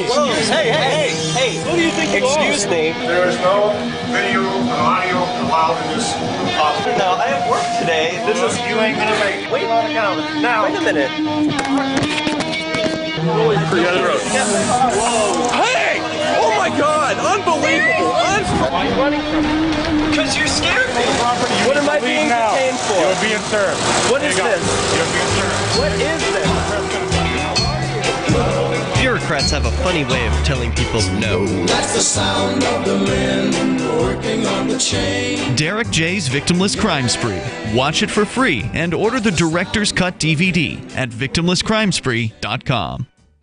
The new 4th edition of Healing Our World, The Compassion of Libertarianism will take your understanding of liberty to a deeper level and has over 1,300 updated references, new cartoons, and a foreword by Dr. Ron Paul. With discounts for multiple book purchases, the 4th edition of Healing Our World is a great gift for the liberals, pragmatists, environmentalists, and Christians in your life who think libertarianism is cold-hearted. Get yours today at healing.freetalklive.com and use promo code FTL for a $5 discount. If you want to know the latest about Free Talk Live before we go on the air, all you need to decide is how you want it delivered. It's your choice. Visit news.freetalklive.com to receive our usually weekly news updates by email. Plus, we have a Twitter account at twitter.freetalklive.com, and you can follow us on the decentralized Mastodon platform at toot.freetalklive.com. So please follow us at toot.freetalklive.com and sign up for our emails at news.freetalklive.com. On Free Talk Live, we're bringing people to the ideas of liberty every day. From wrestling superstars like Glenn Jacobs. You guys really are having an impact, I believe. Like I said, a lot of where I am now is due to listening to Free Talk Live. You changed my mind on some very important issues years ago. To random people tuning in on the radio. I was kind of stuck in the left-right paradigm. I heard your show by chance on a Saturday night. From there, I went on, joined the Free State Project, and become an amplifier. So, I mean, that's really the reason why I amp is because I know that if it wasn't for you guys being on as many stations as you are, I never would have found the ideas of liberty.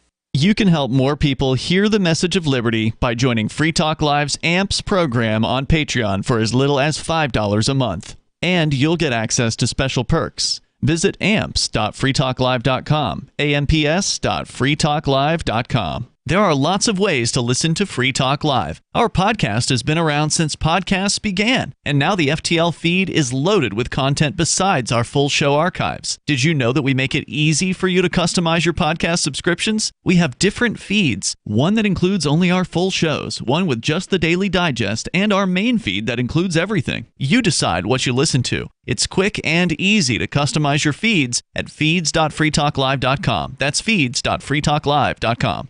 Are you tired of your taxes funding endless occupations around the world? Antiwar.com is run by people who understand that wars abroad become wars at home, wars on our freedoms.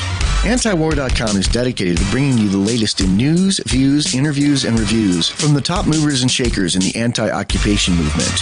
Antiwar.com has it all, from thorough foreign policy analysis to interviews with whistleblowers who used to run the military-industrial complex. Anti-war, pro-free market. That's antiwar.com. You can help spread the ideas of liberty with our Patreon for just $5 per month at amps.freetalklive.com.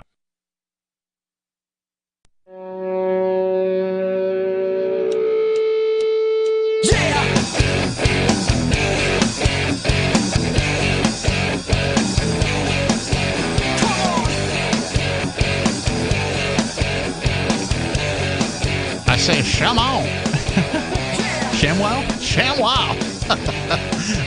It's actually a Michael Jacksonism, but I'm not sure he originated it, right? ShamWow. Yeah, Right? yeah. You know, it might have been like I don't know. Maybe he handed it down from his dad or something like that. No, I'm thinking of like James Brown. Ha! Oh, yeah. Right? Yeah. He's always got that ha! You can join us, by the way, with you tonight on this in the studio. It's Ian. Beakless Mountaineer. And the captain. This is Free Talk Live. The number is 603-283-6160. We're going to go back into your phone calls and thoughts. 603-283-6160. By the way, coming up in about 4 months from now, Fork Fest, the 6th annual Fork Fest is happening. And I didn't get to go last year because, sadly, I was forced to stay at home by the federal government. I went. Cocktails with Kick-Ass ran. It's the second year in a row. Really? Yeah. And so you're going to do it this year? Well, I hope so. All right. I don't know if it'll be that exact thing, but maybe. We are planning to attend, by the way. Free Talk Live will be broadcasting from Fork Fest. It's the 6th annual, and you can attend this as well. There are no tickets to Fork Fest. You just need to register your campsite, your RV site, or your motel room with Rogers Campground. That's the location. Beautiful location. If you've never been to Rogers, you're going to love it. You're in the White Mountains of New Hampshire. The view is spectacular. And it's the week before Independence Day, which I love. Yeah, it actually wraps up on the Independence Day weekend, and it wraps up with, and it's just, we don't do this. The hotel or the campground does an incredible fireworks show. They've been doing it for something like 44 years. I think this might be year 44 or 45.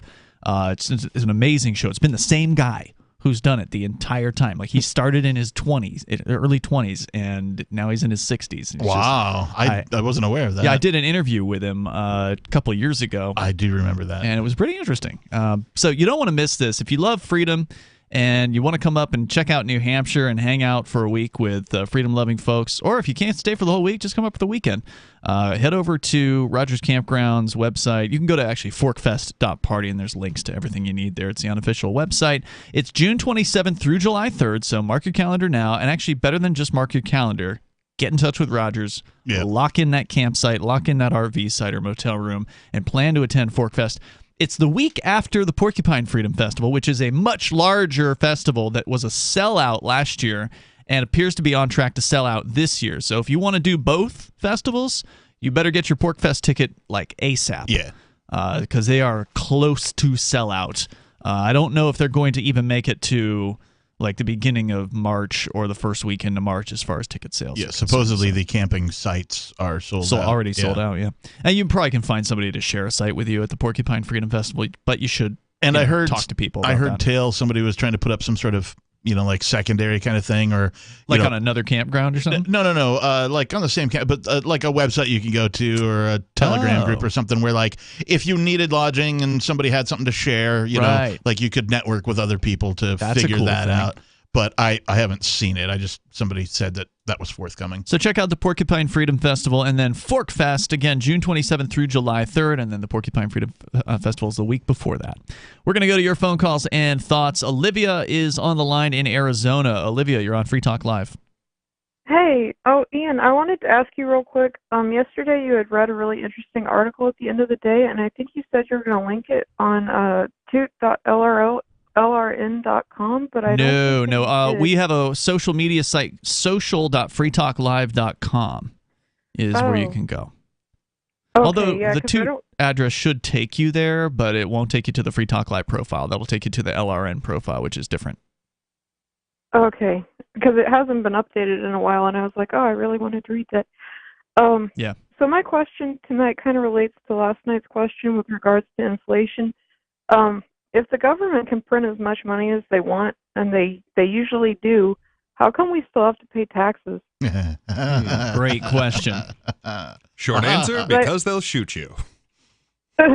Longer answer is because for them, it's about obedience.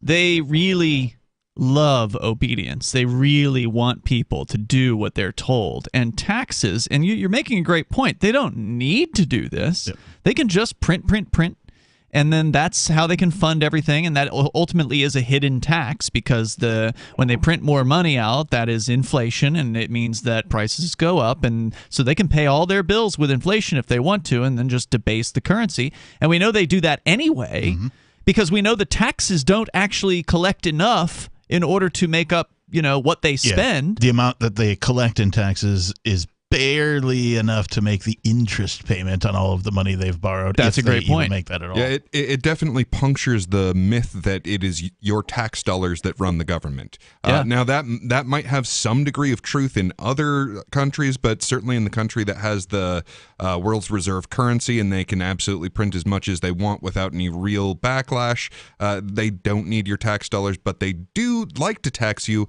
as a form of control. Yes. It forces you to fill out paperwork that you don't want to fill out. It forces you to offer your labor for free to the government, which is a nice part of their submission. And very importantly, they will give you discounts for doing this, discounts for doing that, which directs the behavior of their population. They can turn it political, basically. Right. Well, political or just, if they want more marriages, then they'll offer a discount for being married. If they want less marriages, then they'll offer a penalty for filing it married.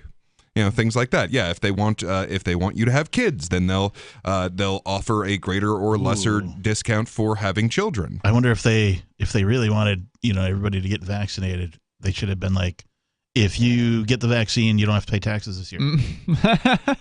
Well, it probably would have helped them because I've heard the IRS is like way behind. There's a huge backlog apparently. Good. Did you know that the IRS, and this is for the caller too, Olivia, the IRS actually knows how much you owe them every year. They just won't tell you. They just want you to figure it out. Like they could very easily just automate. I mean, first of all, I've been thinking about this. I'm glad that we're talking about this now tonight because everybody talks about taxation as theft, or more accurately, it's extortion. And then people talk about you pay tax. No, you don't pay taxes. They take taxes. But a better way to say that is they extract taxes from you. Sure. They extract using their corporate them. buddies. Yes. They are extracted from you. But so anyway, the IRS, they know exactly how much you owe. And quote unquote they could owe. Yeah, quote unquote. They know how much they're going to extract from you. Yeah. They just want to make you jump through the hoops. Right, because to owe something suggests that you have entered into an agreement. Right. Like you have an obligation? Really? How was that obligation created upon you to pay these taxes? Is it because some strangers in a room somewhere wrote some stuff down? I'm sorry, that my understanding of contract law is that doesn't apply. Yeah, right? I can't owe you something if I didn't get anything from you. Right. Or if we didn't have any kind of an agreement whatsoever. Right. And there is no agreement. It's just they say you do it or you go to a prison cell. I mean, that's it. And they really get off on telling people what to do. It's just a government person thing. And it's not just the IRS. It's like every government goon at every level gets off on this stuff. So does that answer your question? I think it's the only explanation that makes sense. The reason I thought of this is my friend finally got a decent paying job, and then they saw the taxes they were taking out, and it was just terrific. So, and that's the bothersome part too, right? When that happens, like imagine you just get out of high school or college, whatever, and you get your first job, and you're like, oh sweet, I'm going to make this amount of money, and then you get that first paycheck, and you're like, wait a minute, and then you see they right in front of your face, they're just like, this is how much we took from you, ha ha ha! You don't get this much because we say so. And then they go and use it on dropping bombs on people and imprisoning peaceful people like Ross Ulbricht. Olivia, thanks for the call tonight. Appreciate it. Let's talk to Pedreg, listening in New Mexico. Pedreg, you're on Free Talk Live. I'm a property owner in New Mexico. I'm a farmer. And I can see what Olivia is talking about. The government here in the state of New Mexico, the IRS, none of those people have picked one weed. planted one seed on my property or helped me fix fences. Nope. They haven't done anything for me, nothing. But they want me to pay for their retirement and their pensions. I've never seen them. I suppose this is for Michelle Lujan Grisham, who's running for re-election. I'd like to see her ousted out by the people of this great state of New Mexico. It's not like it's not like even if that happens, you're talking about the governess there, I think, in New Mexico. Even if that happened, she'd just be replaced by another scumbag. So, I mean, they're not going to get rid of property taxes. Yeah, but I'd like to be the scumbag that's elected in. Oh, you want to? That's right. You're running for governor. That's right. You told us. Be careful what you wish for, Padraig. Be careful what you wish for, my friend. Oh, you know what? I'd hire you guys for advisors just to see how we can make it a better state. Free Talk Live Advisory Board. Just shut it all down. Cool. Thanks, Padraig, for the call tonight. I appreciate it. Well, I'd be happy to advise you on which order to shut everything down in. There you go. 603-283-6160. That's 603-283-6160. I got a whole hour to go here on the live Saturday edition of Free Talk Live. You can join us at the World Economic Forum on the way. What if you want to hear the latest episode of Free Talk Live, but all you have is your phone, you forgot to download our archive, and you have no data connection? You can call our Listen line at 641-793-0191. That's a long-distance number, so you may incur charges. If not, listen as long as you want. 641-793-0191. The Free Talk Live Listen line, 641-793-0191. Do you feel like your nation, state, or community no longer holds your values? Have you dreamt of a place where people agree that liberty is important and are free to pursue their projects so long as they respect the property of others? There are many people just like you that are discovering freeprivatecities.com. Their social media links are at the upper right of the page at freeprivatecities.com. All skill levels will be needed when the first of the Free Private Cities opens. It's sooner than you think. Stop arguing and build. freeprivatecities.com. I'm crazy about My Magic Mud. This is the most important oral care product created this millennium, and I'm not kidding. We all have different opinions on politics and issues, but we all have mouths. And I want yours to be as clean as possible, with teeth as bright as they were meant to be. I will never be without My Magic Mud. It's a little surprising, but man, does it work. If you only listen to one thing I say ever, go to mymagicmud.com and get 20% off with code FTL. mymagicmud.com, code FTL. Tired of cancel culture? Sick of mega tech corporations holding an axe over your head? Join the LRN.FM Matrix chat server. It's self-hosted, so no one else can tell us what to do or say. Don't like the existing channels? You can make your own. You can even connect into some of our channels from other Matrix servers. It's federated. For the full LRN.FM Matrix experience, though, you should join our server via the step-by-step instructions at chat.lrn.fm. chat.lrn.fm. You're listening to the live edition of Free Talk Live. Hour number 3 is next after the news here on the Liberty Radio Network at LRN.FM. From Feature Story News in Washington, I'm Simon Marks with the Week in Review, and this was the week when the world changed. I deem it necessary to make a decision that should have been made a long time ago. Russian President Vladimir Putin on Monday announcing he was formally recognizing the independence of the breakaway regions of Luhansk and Donetsk in eastern Ukraine. It was the pretext for a Russian invasion that brought war back to mainland Europe and sparked the biggest global security crisis since the end of World War II. At the United Nations in New York, just as Secretary General Antonio Guterres was making this plea, President Putin, stop your troops from attacking the Ukraine.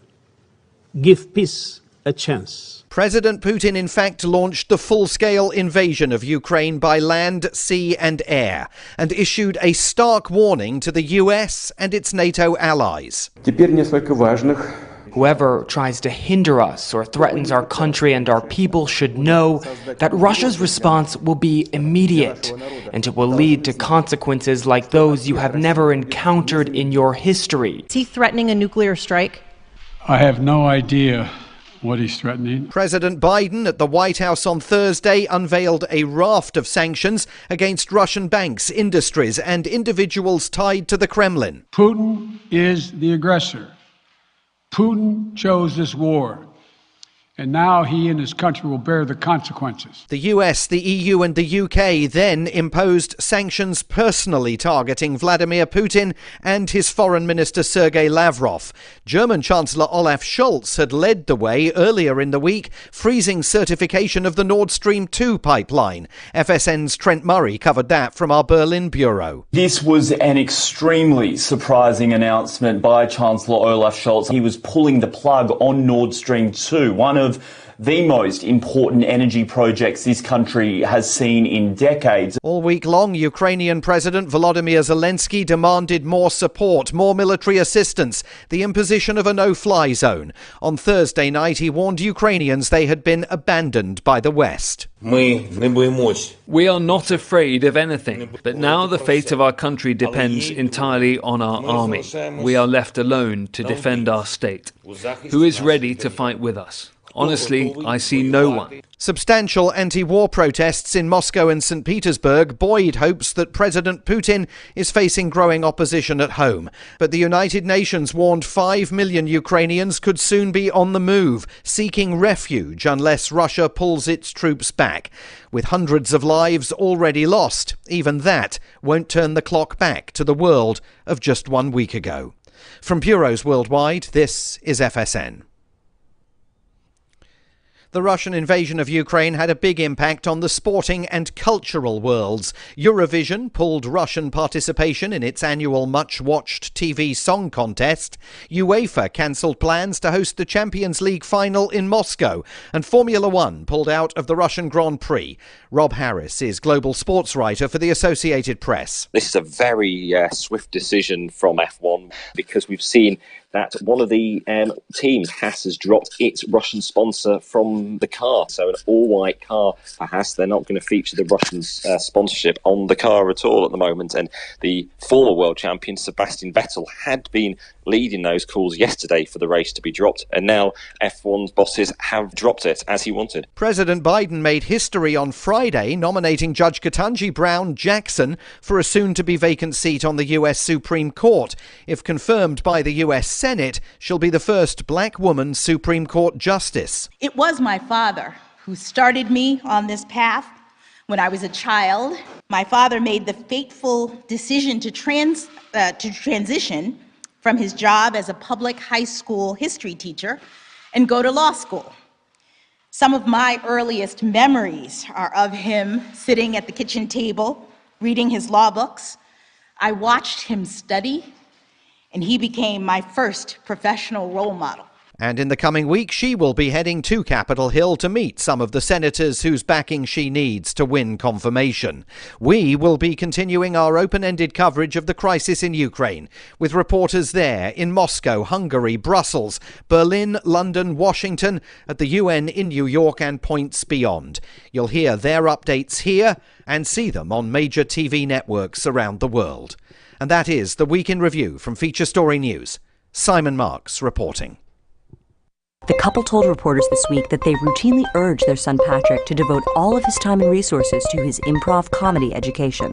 We keep telling Patrick again and again that if you don't buckle down and start learning basic concepts like yes and the Herald now, nobody is going to take you seriously later in life. He has to start thinking about this now. The parents explained that he should try to get as much out of his improv training as possible by attending improv jams, forming a few indie teams, and doing as much bar prov as possible to keep himself warm for those upcoming Herald auditions. The fact is, if Patrick were on stage with his fellow improvisers, and one of them were to play, say, a supervillain who's afraid of mice, Patrick wouldn't even be able to identify the game in that scene, let alone respond in a supportive way. I gotta say, I had this internship at a law firm, but I quit to do a character workshop and a musical elective. I think this is really gonna pay off for me in the long run. This is the Onion News Network.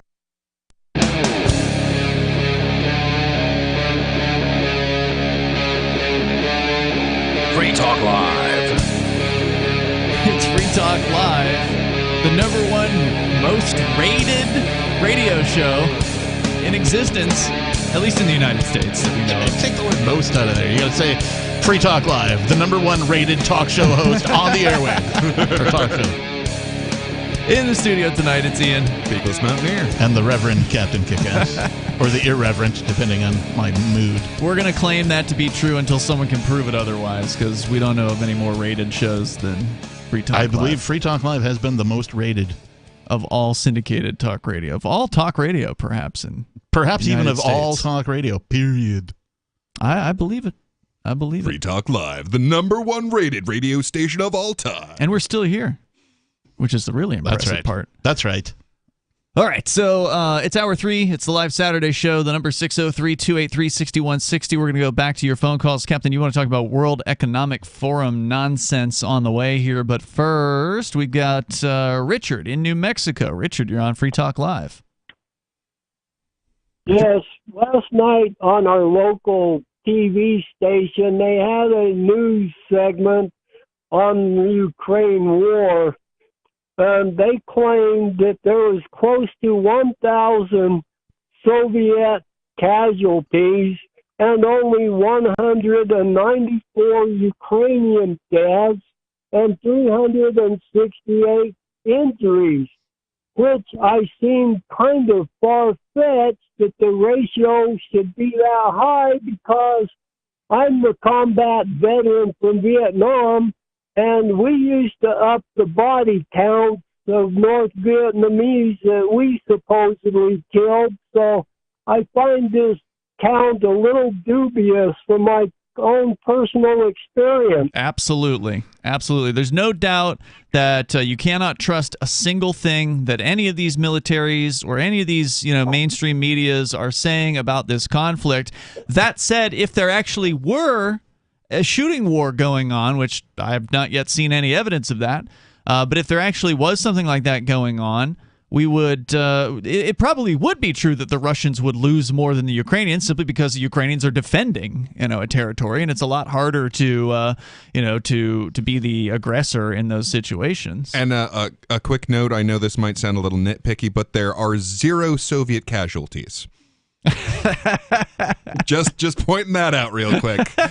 There might be Russian casualties, I don't know, but there are 0 Soviet casualties, because that is a much different and much bigger problem. Richard, anything else you want to share from your experience?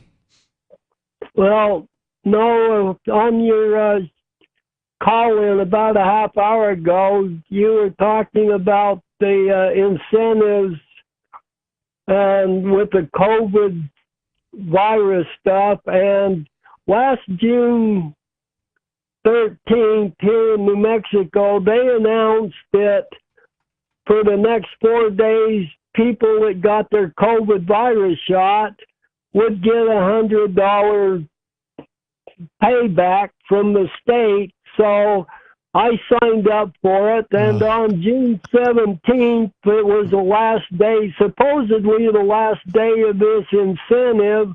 I got my shot, and it's a good thing I'm not holding my breath because I still haven't got my $100 incentive. Sorry to hear that, but I'm not surprised. They said they were going to give you back some of the money they stole from you, and then they didn't do it. Thanks for the call, Richard. Appreciate it. And man, imagine selling your bodily autonomy for $100. Why are they casualties? Why aren't they like formalities? Good question. Let's go to Major Payne. Maybe he's got an answer. Major, you're on Free Talk Live, listening in Michigan. Oh yeah. Tickle Me Elmo and Big Bird are standing on the corner giving out doobies and beers if you get a shot to. Where? Don't you know? Ain't you been to Sesame Street? No, I haven't watched that show in a long time, but I did see that that Big Bird was pimping the vaccine last year on his Twitter account.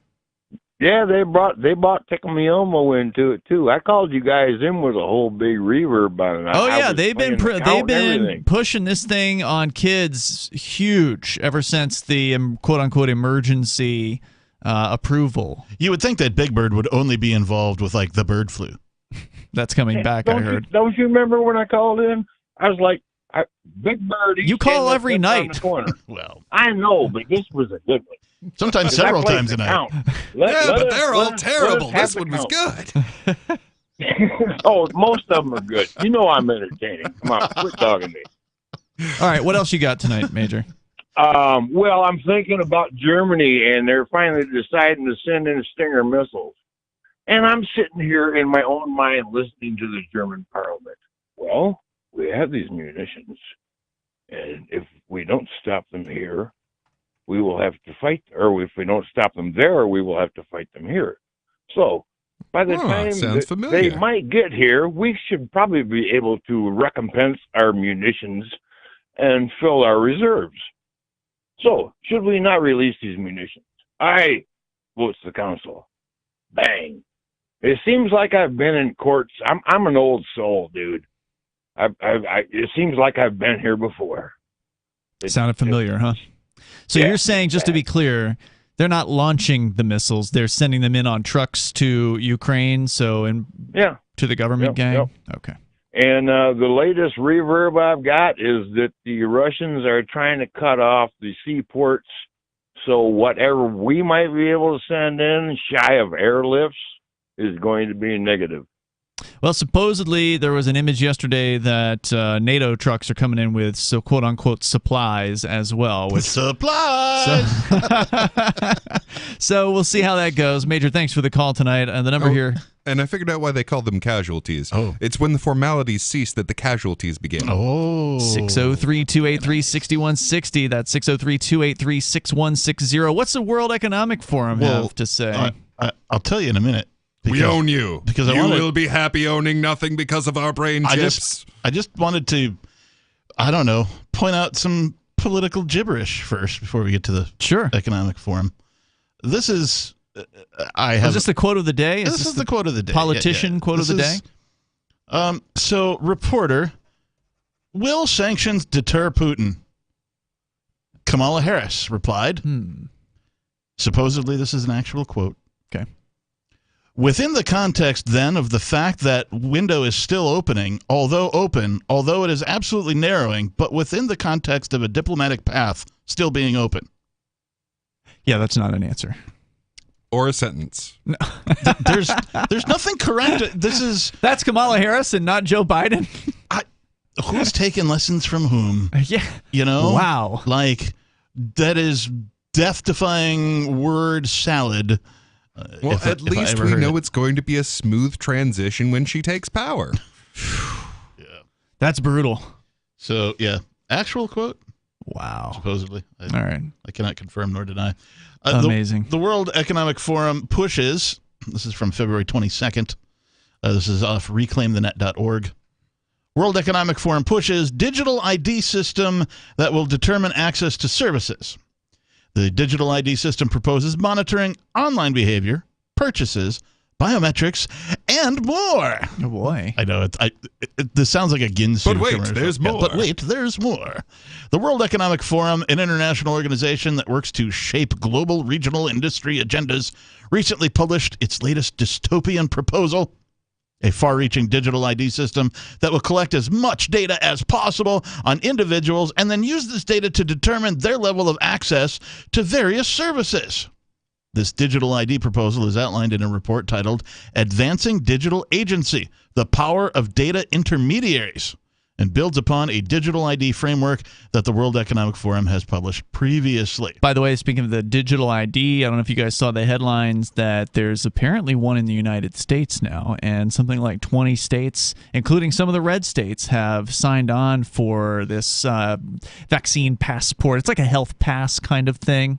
So they're working on Are they calling it a green pass like they are in so many other countries? No, I don't think so. I think, was it Utah or Idaho? One of those two states was the first one to sign on to this thing.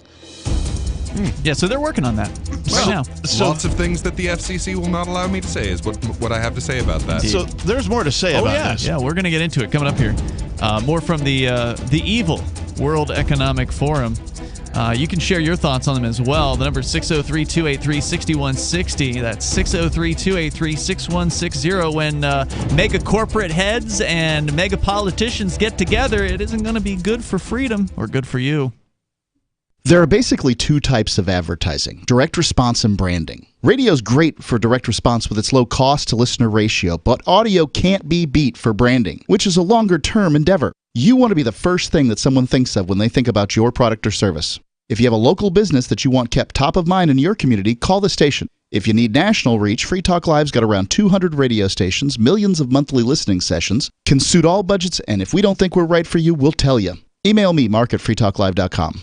When Monster Hunter International discovers one of Isaac Newton's wardstones being auctioned off, they decide to steal it and use it to destroy the Chaos God once and for all. But a mysterious thief upends their plan, and it soon becomes a race against time as something much older and infinitely more evil awakens in the jungles of South America. Monster Hunter Bloodlines by New York Times bestselling author Larry Correia and Baen Books. Visit monsterhunternation.com for more. Looking for a great real estate investment? Consider New Hampshire, which is ground zero for the Liberty Movement. Your first call should be to Mark Worden from Porcupine Real Estate. He's more than just a real estate agent. He's your New Hampshire concierge. Where are the best places to live? Do you want farm, city, the burbs, or forest? Do you want a duplex or multifamily building so that renters pay your mortgage? There are homes in all price ranges in New Hampshire, and Mark can help with financing too. Invest in Liberty and property. Mark Worden can help. PorcupineRealEstate.com. Are you tired of governments murdering people around the world? Stop using their money. There is an alternative. Bitcoin is a stateless free market non-political currency. Bitcoin cannot be inflated or controlled by any government. By using their money, you are helping the state. Stop doing it. You have an incredible alternative available now. Learn it, use it, spread it. Get started with Bitcoin at bitcoin.com. That's bitcoin.com. The Free State Project has reached its goal of 20,000 liberty lovers who've pledged to move to New Hampshire and get active to achieve liberty in our lifetime. Perhaps you're trying to figure out what part of New Hampshire should be your destination.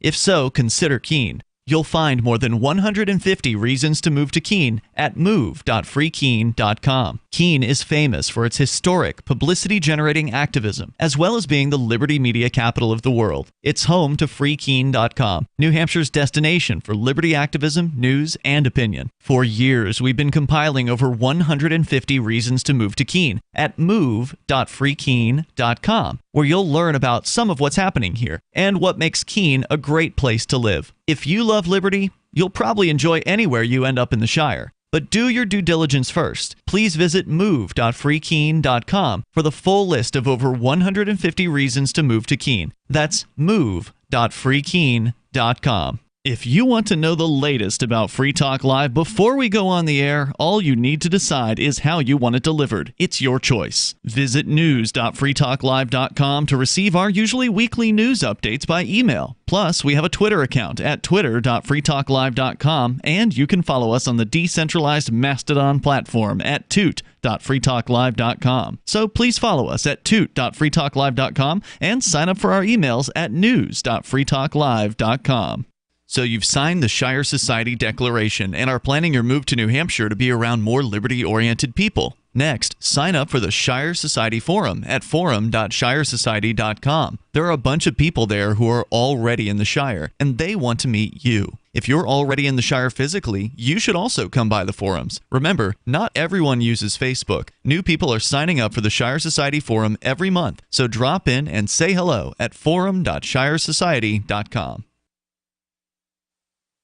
Yep, we still do email. Drop your email address in the entry box at freetalklive.com, and you'll be kept in the loop with Free Talk Live. It's Free Talk Live. The phones are open here. You can join the program by dialing in at 603-283-6160. You can talk about whatever you want. Tonight it's Ian Peakless Mountaineer and Captain Kickass in the studio. My God, I really am. Here you are. Wow. The number, by the way, again, 603-283-6160. And thank you to Andrew Loy, who is a Free Talk Live supporter via the AMP program, or AMPS program, AMPS. It stands for Advertise, Market, Promote, and Support. It's a way for you to get behind what we do here and help us continue Free Talk Live into the future and get on more radio stations. We've got over 190 great stations that air this show throughout the week. Thank you to all of those wonderful program directors and listeners and advertisers out there on those stations that help make that possible. But we could be on 300, 250, 400. I mean, it is possible. It just takes time. It takes money. And so that's what the point of the AMPS program is to help us get the ideas of liberty out there. And Andrew, by the way, is a gold level AMPS supporter, and that means he's doing at least $10 a month. So thank you, Andrew, for that. Go to amps.freetalklive.com. You can get signed up there. On our Patreon, that's amps.freetalklive.com. Captain, you wanted to continue with the World Economic Forum. This is a group of high-level corporate CEO types, government bureaucrat types, politician types who get together and plot against everybody else. Basically, yes. That's exactly what they do. And they publicly talk about their ideas as though they're, these wonderful concepts that we, the far more elite than you. Well, they're not one of those, stodgy old, old boys clubs like the Builder Group where you got to get invited to their forum to talk. No, they're open to anyone at all, as long as you can pay like $600,000 for a ticket. But I mean, anyone. Is that true about them? I didn't know that. Yes, anywhere between anybody should be able to afford that. Yeah, anywhere between $30,000 and $600,000 is what those tickets go for. So just anyone can go to the World Economic Forum. Wonderful. If you can afford the ticket and going to Davos. Davos. Yeah. Where the hell is that again? Sweden, I think. No, Switzerland. Yeah. So they've proposed this super dystopian. It's basically everything you've ever feared about some sort of digital ID thing. Yeah, well, they've been talking about these things. Yeah, and they've written it all down now, and now it's a proposal. Under this framework, the WEF proposes collecting data from many aspects of everyday lives throughout their devices, telecommunication networks, and third-party service providers.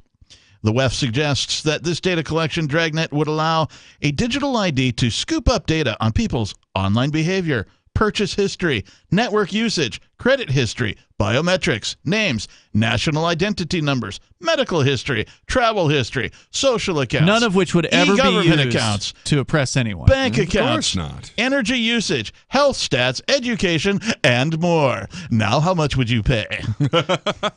Ask the Chinese government. I think they've already got that. We will only use this information for your benefit. Yeah, sure. And we might decide that you not eating is for your own good. Once the digital ID has access to this huge, highly personal data set, the WEF proposes using it to decide whether users are allowed to own and use devices, quote unquote. Oh, wow. Open bank accounts, quote unquote. Carry out online financial transactions. Conduct business transactions. Access insurance, treatment, book trips, go through border control between countries or regions. Are you a human being or not? The WEF will decide. Access third-party services that rely on social media logins. File taxes. Vote. Collect benefits. And more. Or they can decide to deny you all of those things under this system. Now, how much would you pay? $19.95? $9.99? You couldn't pay me. 1984? Yeah. But wait, there's more. In this advancing digital agency, the Power of Data Intermediaries report, the WEF positions this digital ID framework as part of the solution to a trust gap in data sharing. I don't know what a trust gap in data sharing. It means that not everybody shares all of the data. Some people hoard data to keep it for themselves and don't want to share it with, the World Economic Forum, of course. Mm-hmm. Or any other, I don't know. If I'm a telco, I want to keep my customers' data private. Yeah, or sell it to who you want to sell it to. Okay, sure. But, I certainly don't want to just give access to everybody, right, if I'm that type of a company. At least that's the way things are now. Mm. So they note that vaccine passports, which were mandated across the world during the COVID-19 pandemic, do, by nature, serve as a form of digital identity. Yeah. That's the camel's nose under the tent here in this case. It's a proof of concept. The door was open. They stuck their foot in it, and they ain't taking their foot out. So look at all these people that we were able to convince relatively easily to sign up for some sort of a national ID. Download an app. It's easy. It's on your phone. Mm-hmm. In some cases, the phones automatically pushed you into it. I remember there was a guy that we know that got an alert on his phone when he was actually near the Massachusetts border from some sort of program that Google was running in the background without his knowledge, letting him know. So it wasn't the same thing as a vaccine passport, but it was like software that's on your device you didn't even know existed. You did not opt into, but they put it there, and it was all about keeping you safe. Speaking of didn't opt into, the World Economic Forum also praises the way vaccine passports have allowed governments to harvest data from their populations without notice and consent.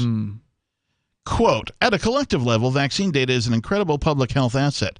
The UK, in particular, has acknowledged this and has suggested that anonymization, pseudonymization, and data shielding techniques could be harnessed and controlled in an environment to allow for the reuse of that highly sensitive data. In such cases, notice and consent is not required, per se, for the reuse of the data, but the intermediary processes the data undergoes must be done in a controlled environment, and blah, blah, blah, blah, blah, blah, blah.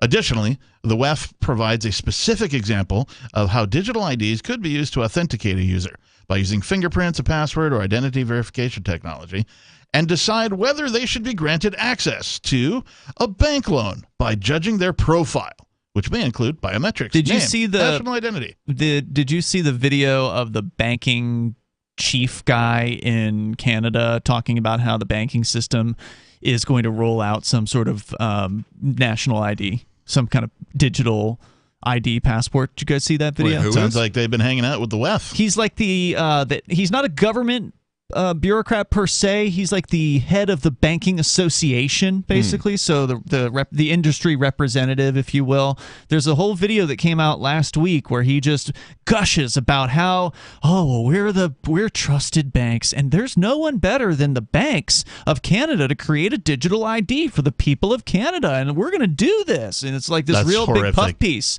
Exactly what this is talking about. Well, and along those lines, the World Economic Forum goes on to suggest that digital IDs will allow for the selection of preference and the making of certain choices in advance, and ultimately pave the way for automated decision-making where a trusted digital assistant automates permissions for people and effectively manages their data across different services to overcome the limitations of notice and consent.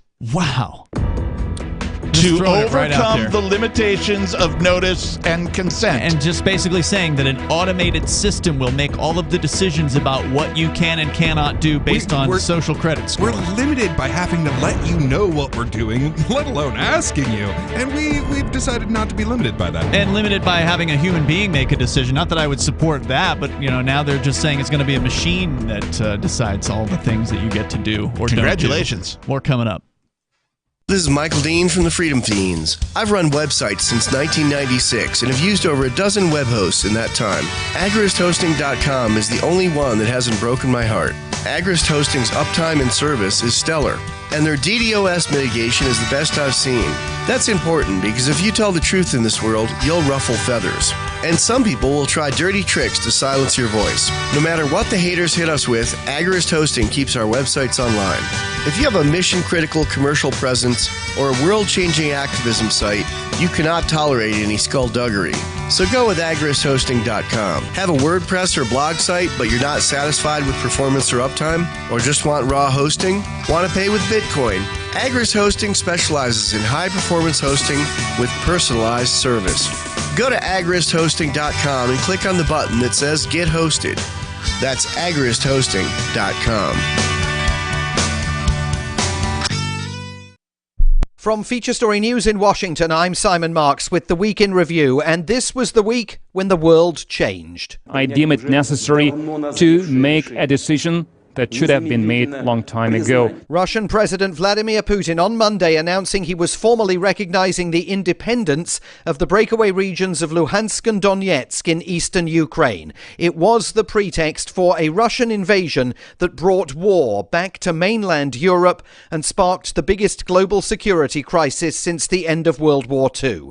At the United Nations in New York, just as Secretary General Antonio Guterres was making this plea, President Putin, stop your troops from attacking the Ukraine. Give peace a chance. President Putin, in fact, launched the full-scale invasion of Ukraine by land, sea and air, and issued a stark warning to the US and its NATO allies.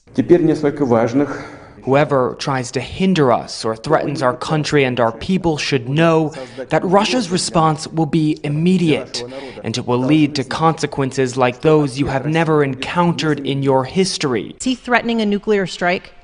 I have no idea what he's threatening. President Biden at the White House on Thursday unveiled a raft of sanctions against Russian banks, industries and individuals tied to the Kremlin. Putin is the aggressor. Putin chose this war, and now he and his country will bear the consequences. The US, the EU and the UK then imposed sanctions personally targeting Vladimir Putin and his foreign minister Sergei Lavrov.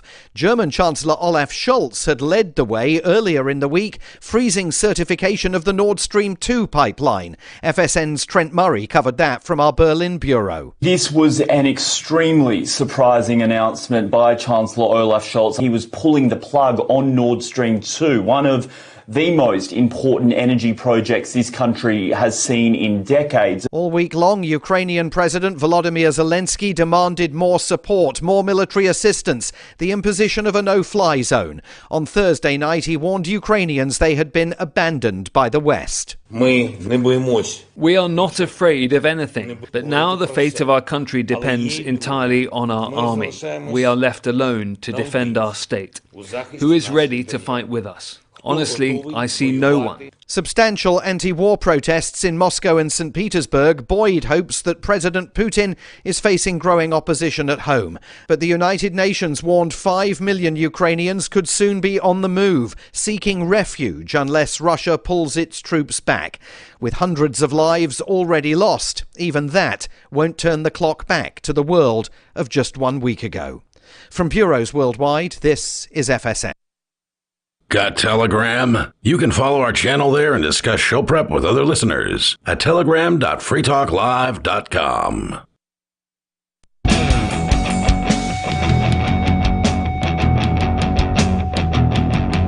Free Talk Live, phones open if you want to join the show. The number is 603-283-6160. Talking about the latest revealed plans of the World Economic Forum, planning to push this idea of the digital ID, which of course is more than that. It's going to be tied in with what is essentially, it sounds like a social credit score, being able to determine whether or not you can do things like have banking access, have a job, have ability to travel, and all of this. All of these things we've talked about here on Free Talk Live previously, and we've told everybody that these are things that are coming, right? Everybody was, for a while, everybody's afraid of the microchip going to be implanted in you, right? Well, that could still happen, but it's going to have all this attached to it, or it'll be an app on your phone or something else.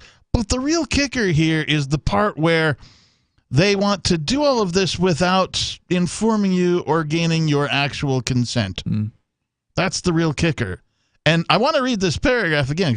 Please. Yeah, it was really good. The World Economic Forum goes on to suggest that these digital IDs will allow for the selection of preferences and the making of certain choices in advance, and ultimately pave the way for automated decision-making where a trusted digital assistant automates permissions for people and effectively manages their data across different services to overcome the limitations of notice and consent. Those are very limiting factors.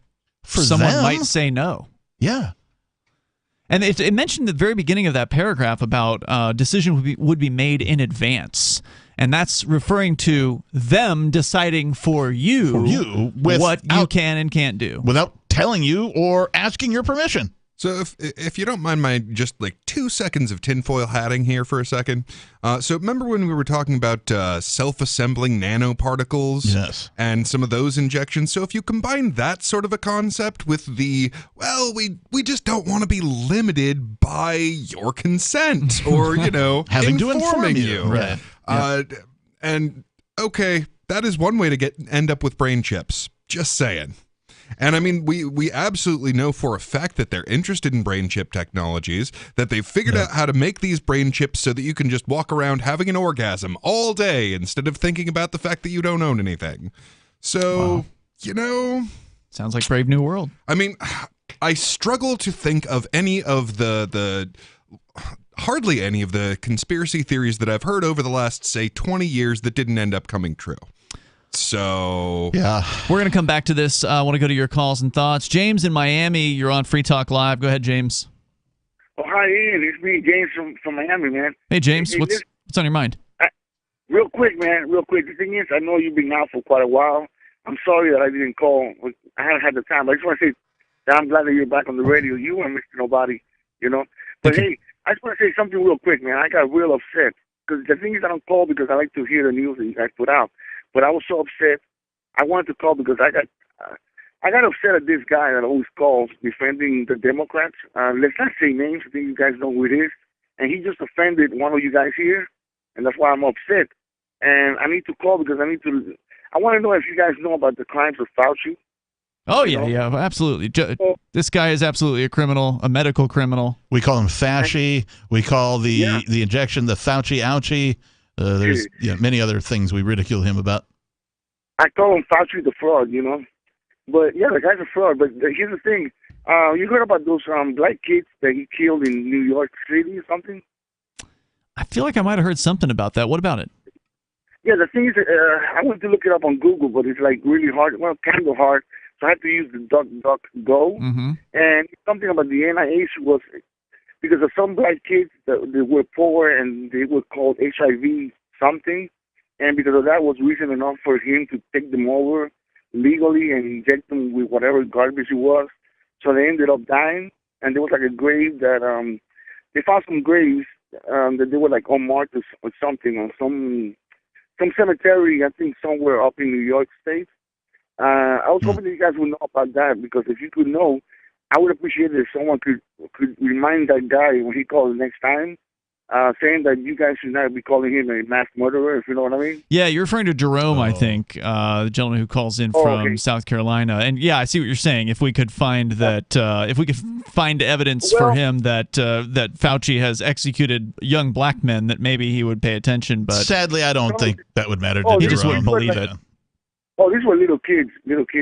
Oh, okay, even worse. Well, do you guys know about the book that was done by Robert Kennedy Jr.'s, him? I do know about that one. It was a great tell-all about Fauci, the real Anthony Fauci. So was that mentioned in the book? I don't know. Oh. Well, I haven't read it. I've just been hearing a lot about it. And apparently it goes into a lot of detail and has a lot of backing up information on it. But I haven't personally read it because I already know what kind of a person that is. But apparently he's a bad guy. There's no doubt about it. It's really good for waking up people that might be in your life to what kind of a person this is. He seems like a real dark character. Well, look at the way he looks, right? You leave the kids with that guy, you know what I'm saying? And no, definitely not. Here's a kind of a funny aspect of this. How many of you guys have seen Demolition Man in the 1990s? I have. Prophetic. VigilantCitizen.com wrote an excellent article recently comparing, the predictions that Demolition Man made with what's happened today. And, it's amazing what that movie came up with. But they actually also did a side-by-side comparison of Dr. Cocteau, the main villain, the one that wasn't Wesley Snipes, the guy that's running everything. Mm-hmm. And Fauci, dudes look almost identical. Yeah. And they're both doctors, and it's crazy. Didn't The Simpsons do it first, though? No, I have no idea. James, thanks for the call tonight. I do appreciate hearing from you, man. Let's go to Steven. He's in Tennessee. You're on Free Talk Live. Hey, so I wanted to talk to you about something that I got out of jail about a month ago for the last time. I've been binge watching all your stuff about the past week or so. Okay. And you say something that I wholeheartedly disagree with to the core of my soul. Why? And that is, you believe that we should all move to New Hampshire. No, we should not all move to New Hampshire. Only libertarian activists who want to win and be free. Only voluntarists, only liberty-loving anarchists. No one else should move to New Hampshire, ever. Okay. Okay, all of us like-minded people, all of us that have Well, a no, brain, I don't think all of us should, because I'm realistic. I understand that most people will never do anything to lift a finger for more freedom. So even if you're like-minded, that's not good enough. You need to be an activist. You need to be a doer. You need to be somebody who actually wants to have success, because we're having success here in New Hampshire. So if you want to keep failing, you should stay right where you are. I don't think I'm failing. I don't think that the vast majority. No, I don't. I don't think I'm failing. I don't think the vast majority of people. How many liberty activists have been elected in Tennessee in the last decade? So I technically live in Georgia. How many liberty activists, libertarian, voluntarists, anarchists have been elected in Georgia in the last decade? For what office? State level, state rep or higher. State rep or higher. 3. Really? Who? Angie. What's Angie's last name? She has. She's Angela Pence. Angela Pence. Was the state rep for District 1, which is the very northwest corner. She is now running against Marjorie Taylor Greene in a congressional election. And who are the other two? It's okay. You don't have to know who they all are. We've had dozens elected here in New Hampshire. In the last 2 years, we've had at least 40-plus Free Staters alone that were elected to state representative seats here in New Hampshire. And I'm not discounting what y'all are doing. How many people come to the local libertarian meetups that you have? 15, 20, maybe more. Really? That's a really unusual number. Well, we have a really unusually busy chapter. Wow, that's actually kind of impressive. Stand by here. We can continue here in a moment. So Stephen believes that people should not move to New Hampshire, or at least the bulk of them shouldn't, but I don't want to put words into his mouth, so we'll see who he thinks should move to New Hampshire. He's saying he doesn't want to. That's fine. He can stay right where he is. There's more coming up here, 603-283-6160. But if you actually want to win, you got to get together with the largest concentration of freedom-loving activists, and there's nowhere else except New Hampshire.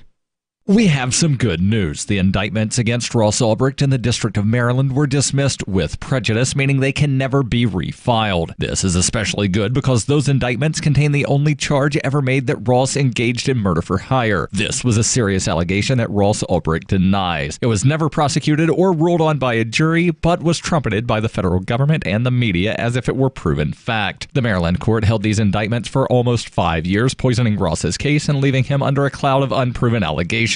As explained in Ross's appeal to the Supreme Court, the fact that the judge used these allegations to give Ross a draconian sentence of double life without parole violated his Sixth Amendment right to a jury trial. Judges are required to issue sentences based on convictions decided by a jury, not unproven allegations never even charged at trial. Although this is a positive development, the dropped indictment will not set Ross free. Now, a presidential pardon is Ross's only hope of freedom. Sign the petition at freeross.org. freeross.org. The new 4th edition of Healing Our World, The Compassion of Libertarianism, will take your understanding of liberty to a deeper level and has over 1,300 updated references, new cartoons, and a foreword by Dr. Ron Paul. With discounts for multiple book purchases, the 4th edition of Healing Our World is a great gift for the liberals, pragmatists, environmentalists, and Christians in your life who think libertarianism is cold-hearted. Get yours today at healing.freetalklive.com and use promo code FTL for a $5 discount. There are lots of ways to listen to Free Talk Live. Our podcast has been around since podcasts began, and now the FTL feed is loaded with content besides our full show archives. Did you know that we make it easy for you to customize your podcast subscriptions? We have different feeds, one that includes only our full shows, one with just the Daily Digest, and our main feed that includes everything. You decide what you listen to. It's quick and easy to customize your feeds at feeds.freetalklive.com. That's feeds.freetalklive.com. Join liberty-minded voluntarists, anarchists, and libertarians from June 27th through July 3rd for the 6th annual Fork Fest at Rogers Campground in the beautiful White Mountains of New Hampshire. Fork Fest is a fork of the Porcupine Freedom Festival, which sold out for the first time in 2021. Fork Fest takes place the week after PorcFest, but Fork Fest is decentralized, which means that there's no ticket cost and no one is in charge. All you have to do to join the fun is reserve your camping site, RV site, or motel room with Rogers Campground for June 27th through July 3rd. There's no better place to celebrate Independence Day than around other freedom-loving activists in the Shire. You can find out more at the unofficial website, forkfest.party. You can also connect with other attendees on the Forkfest Telegram and Matrix chat rooms, as well as the Forkfest Forum. You can find links to those at forkfest.party. We hope to see you there. Forkfest.party. What if you want to hear the latest episode of Free Talk Live, but all you have is your phone, you forgot to download our archive, and you have no data connection? You can call our Listen line at 641-793-0191. That's a long-distance number, so you may incur charges. If not, listen as long as you want. 641-793-0191. The Free Talk Live Listen line, 641-793-0191. Should you be able to earn an honest living free from senseless government interference? The Institute for Justice thinks so. That's why we've spent years defending hard-working men and women from pointless government regulations. Nationwide, IJ has created opportunity by reducing government power, but there is still more work to be done. Visit our website today at ij.org. Let IJ take care of the government so you can take care of your business. Our Matrix server is about as free as internet chat can be. Join the existing rooms or create your own at chat.freetalklive.com.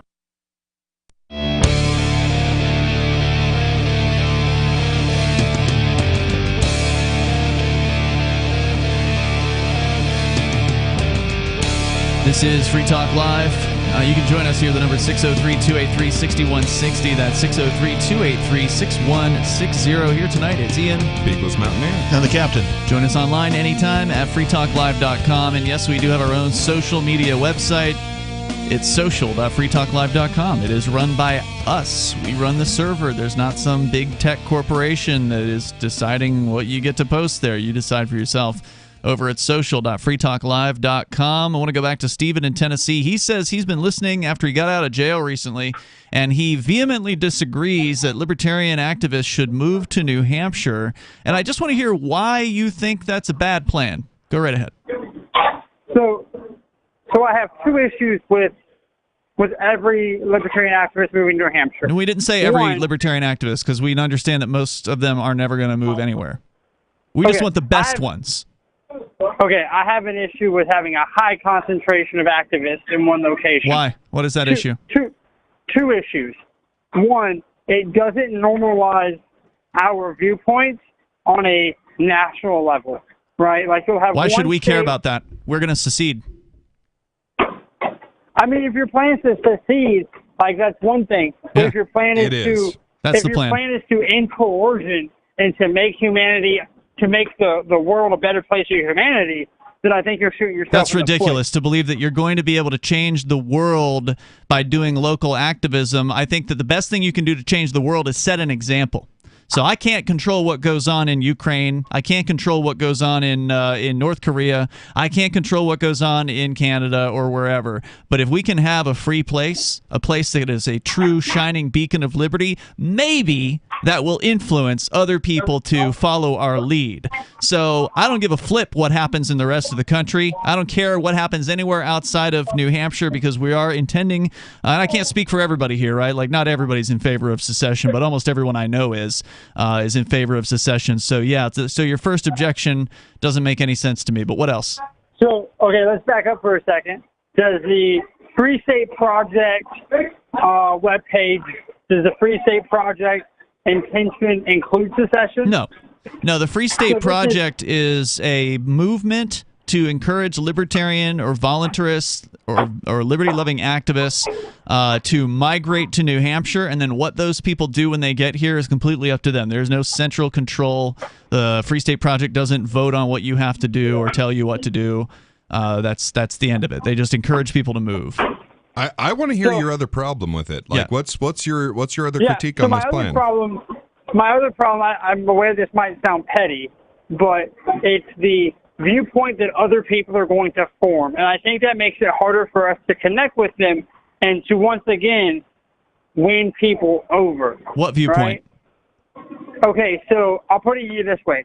In Georgia and in Tennessee, people go, oh, California is just a bunch of gun-hating, abortion-loving homos that love Biden. Like, I've heard those things come out of people's mouths. Okay.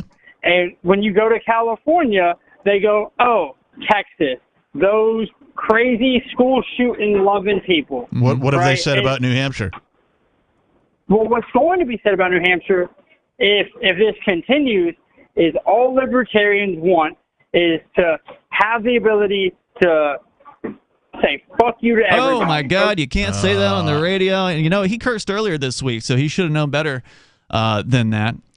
But I think I get what he's saying. I think he's saying that some people who are in New Hampshire are not going to like the fact that libertarians are moving here. And that's true. That is true. That is absolutely true. But here's the they don't like that we're here now. Here's the thing. Those people were never prospects. Those people were never on the list of folks we ever could have persuaded, because those are the people who love the state. And we have really pissed these people off. I mean, there's no doubt about it. You can go to Free State NH on Twitter and scroll down that Twitter feed, and you will see they link to these people. They link to their posts where they are freaking out about the Free State Project, about the libertarian activists that are here. The statists hate the Free State Project. They hate the liberty activists that are here. And you know why? Because we're making an impact. Yeah. Because here, the libertarians matter. Here, the libertarians, many of them run for office as Republicans, sometimes as even Democrats, and they win. And so there's actually a liberty caucus of people in the state representatives here. And if there's a close vote on any bill, it's the liberty reps that make the decision as to whether or not that bill passes. That's how influential we are already. And so we're not the majority, but we are a sizable minority already, and this project has barely even gotten off the ground, as far as it's only been a few years, several years since the Free State Project reached its goal of 20,000 like-minded people migrating here. So, one of those rare circumstances where being unaffiliated with the established parties is our advantage, because depending on how we see a bill, we will swing one way or the other. Correct. Yeah, the freedom lovers are willing to work with any side. Yeah, we will not vote upon party lines, because we aren't one of those established parties. Two things I'd like to say. One, both to was it James? Stephen from Tennessee. Yeah. One is there are enough reasons for freedom-loving people to spread freedom, liberty, peace, right, wherever they're at. Right, there's enough good reasons for you to. So if you're doing that, fire out, solid, and right on. Good luck. Good luck. But what I like about both the larger New Hampshire freedom movement and Bitcoin, or cryptocurrency, are the same thing. And it's a quote from R. Buckminster Fuller, and it says, "You never change things by fighting the existing reality. To change something, build a new model that makes the existing model obsolete." 100%. So what I see here in New Hampshire is the same thing I see in cryptocurrency. I see folks building infrastructure for a new model that makes the existing model obsolete. You want to change people's minds?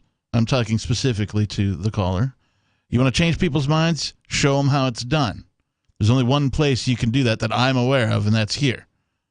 He sounds a lot like me 20 years ago, thinking that I could actually change people's minds to be more freedom-oriented, and I've since realized that that's not very likely to happen.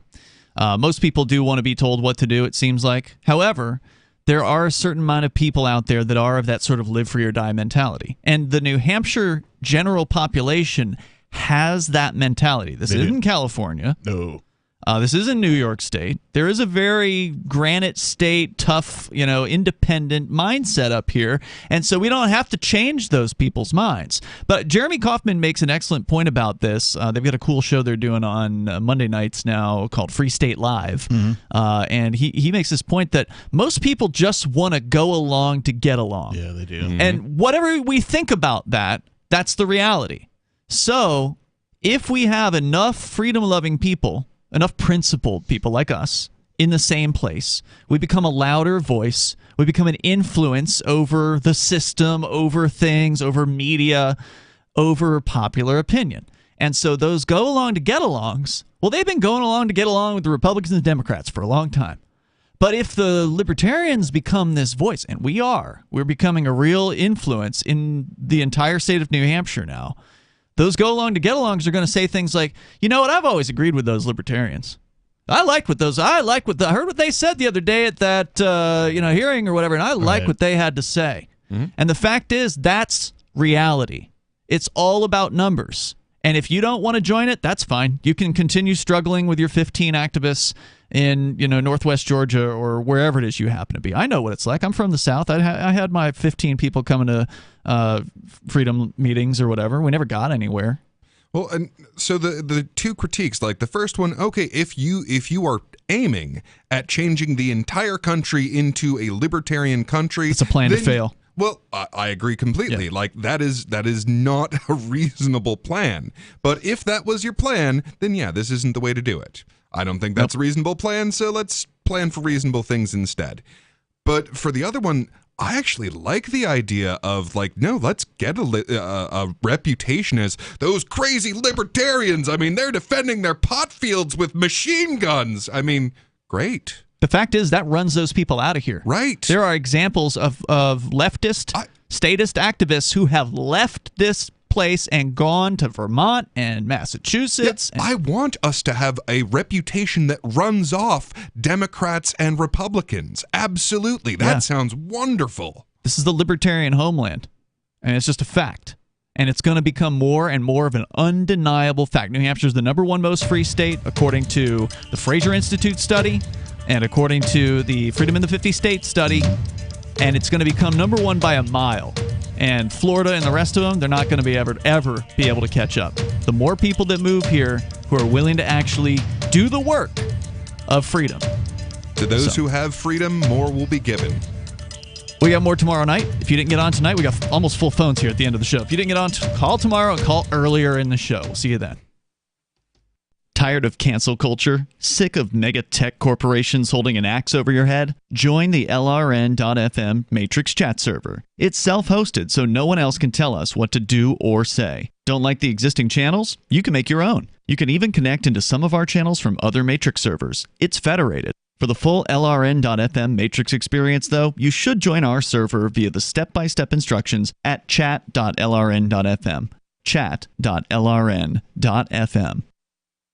Do you feel like your nation, state, or community no longer holds your values?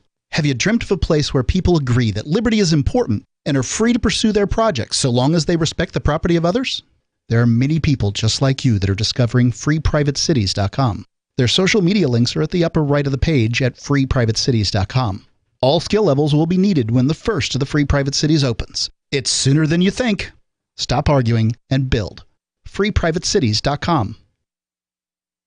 Is oral health important to you? If you don't like your own teeth, fresh breath, or kissing people, then by all means stop listening. Several years ago, I met Jessica Armand, founder and CEO of My Magic Mud, and I became passionate about the product that she created and never want to live without it. It's clinically proven to whiten teeth, but I find it does much more. They want you to love My Magic Mud as much as I do, so they're giving you a money-back guarantee plus 20% off. Go to mymagicmud.com and use coupon code FTL20 at checkout. mymagicmud.com, FTL20. If you want to know the latest about Free Talk Live before we go on the air, all you need to decide is how you want it delivered. It's your choice. Visit news.freetalklive.com to receive our usually weekly news updates by email. Plus, we have a Twitter account at twitter.freetalklive.com, and you can follow us on the decentralized Mastodon platform at toot.freetalklive.com. So please follow us at toot.freetalklive.com and sign up for our emails at news.freetalklive.com.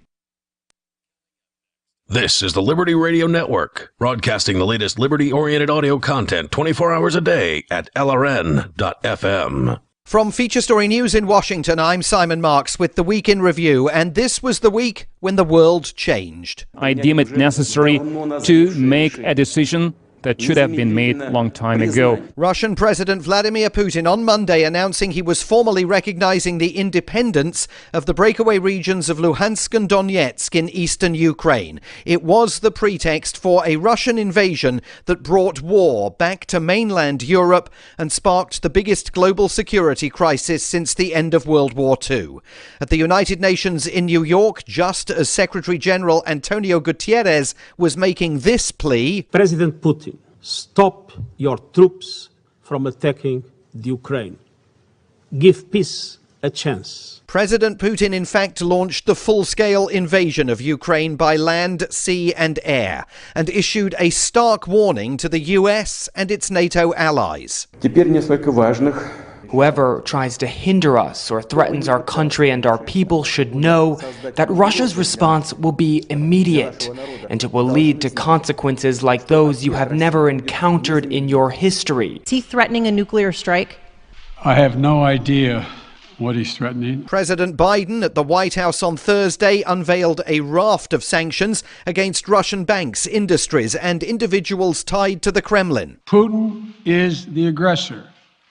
Putin chose this war, and now he and his country will bear the consequences. The US, the EU and the UK then imposed sanctions personally targeting Vladimir Putin and his foreign minister Sergei Lavrov. German Chancellor Olaf Scholz had led the way earlier in the week, freezing certification of the Nord Stream 2 pipeline. FSN's Trent Murray covered that from our Berlin bureau. This was an extremely surprising announcement by Chancellor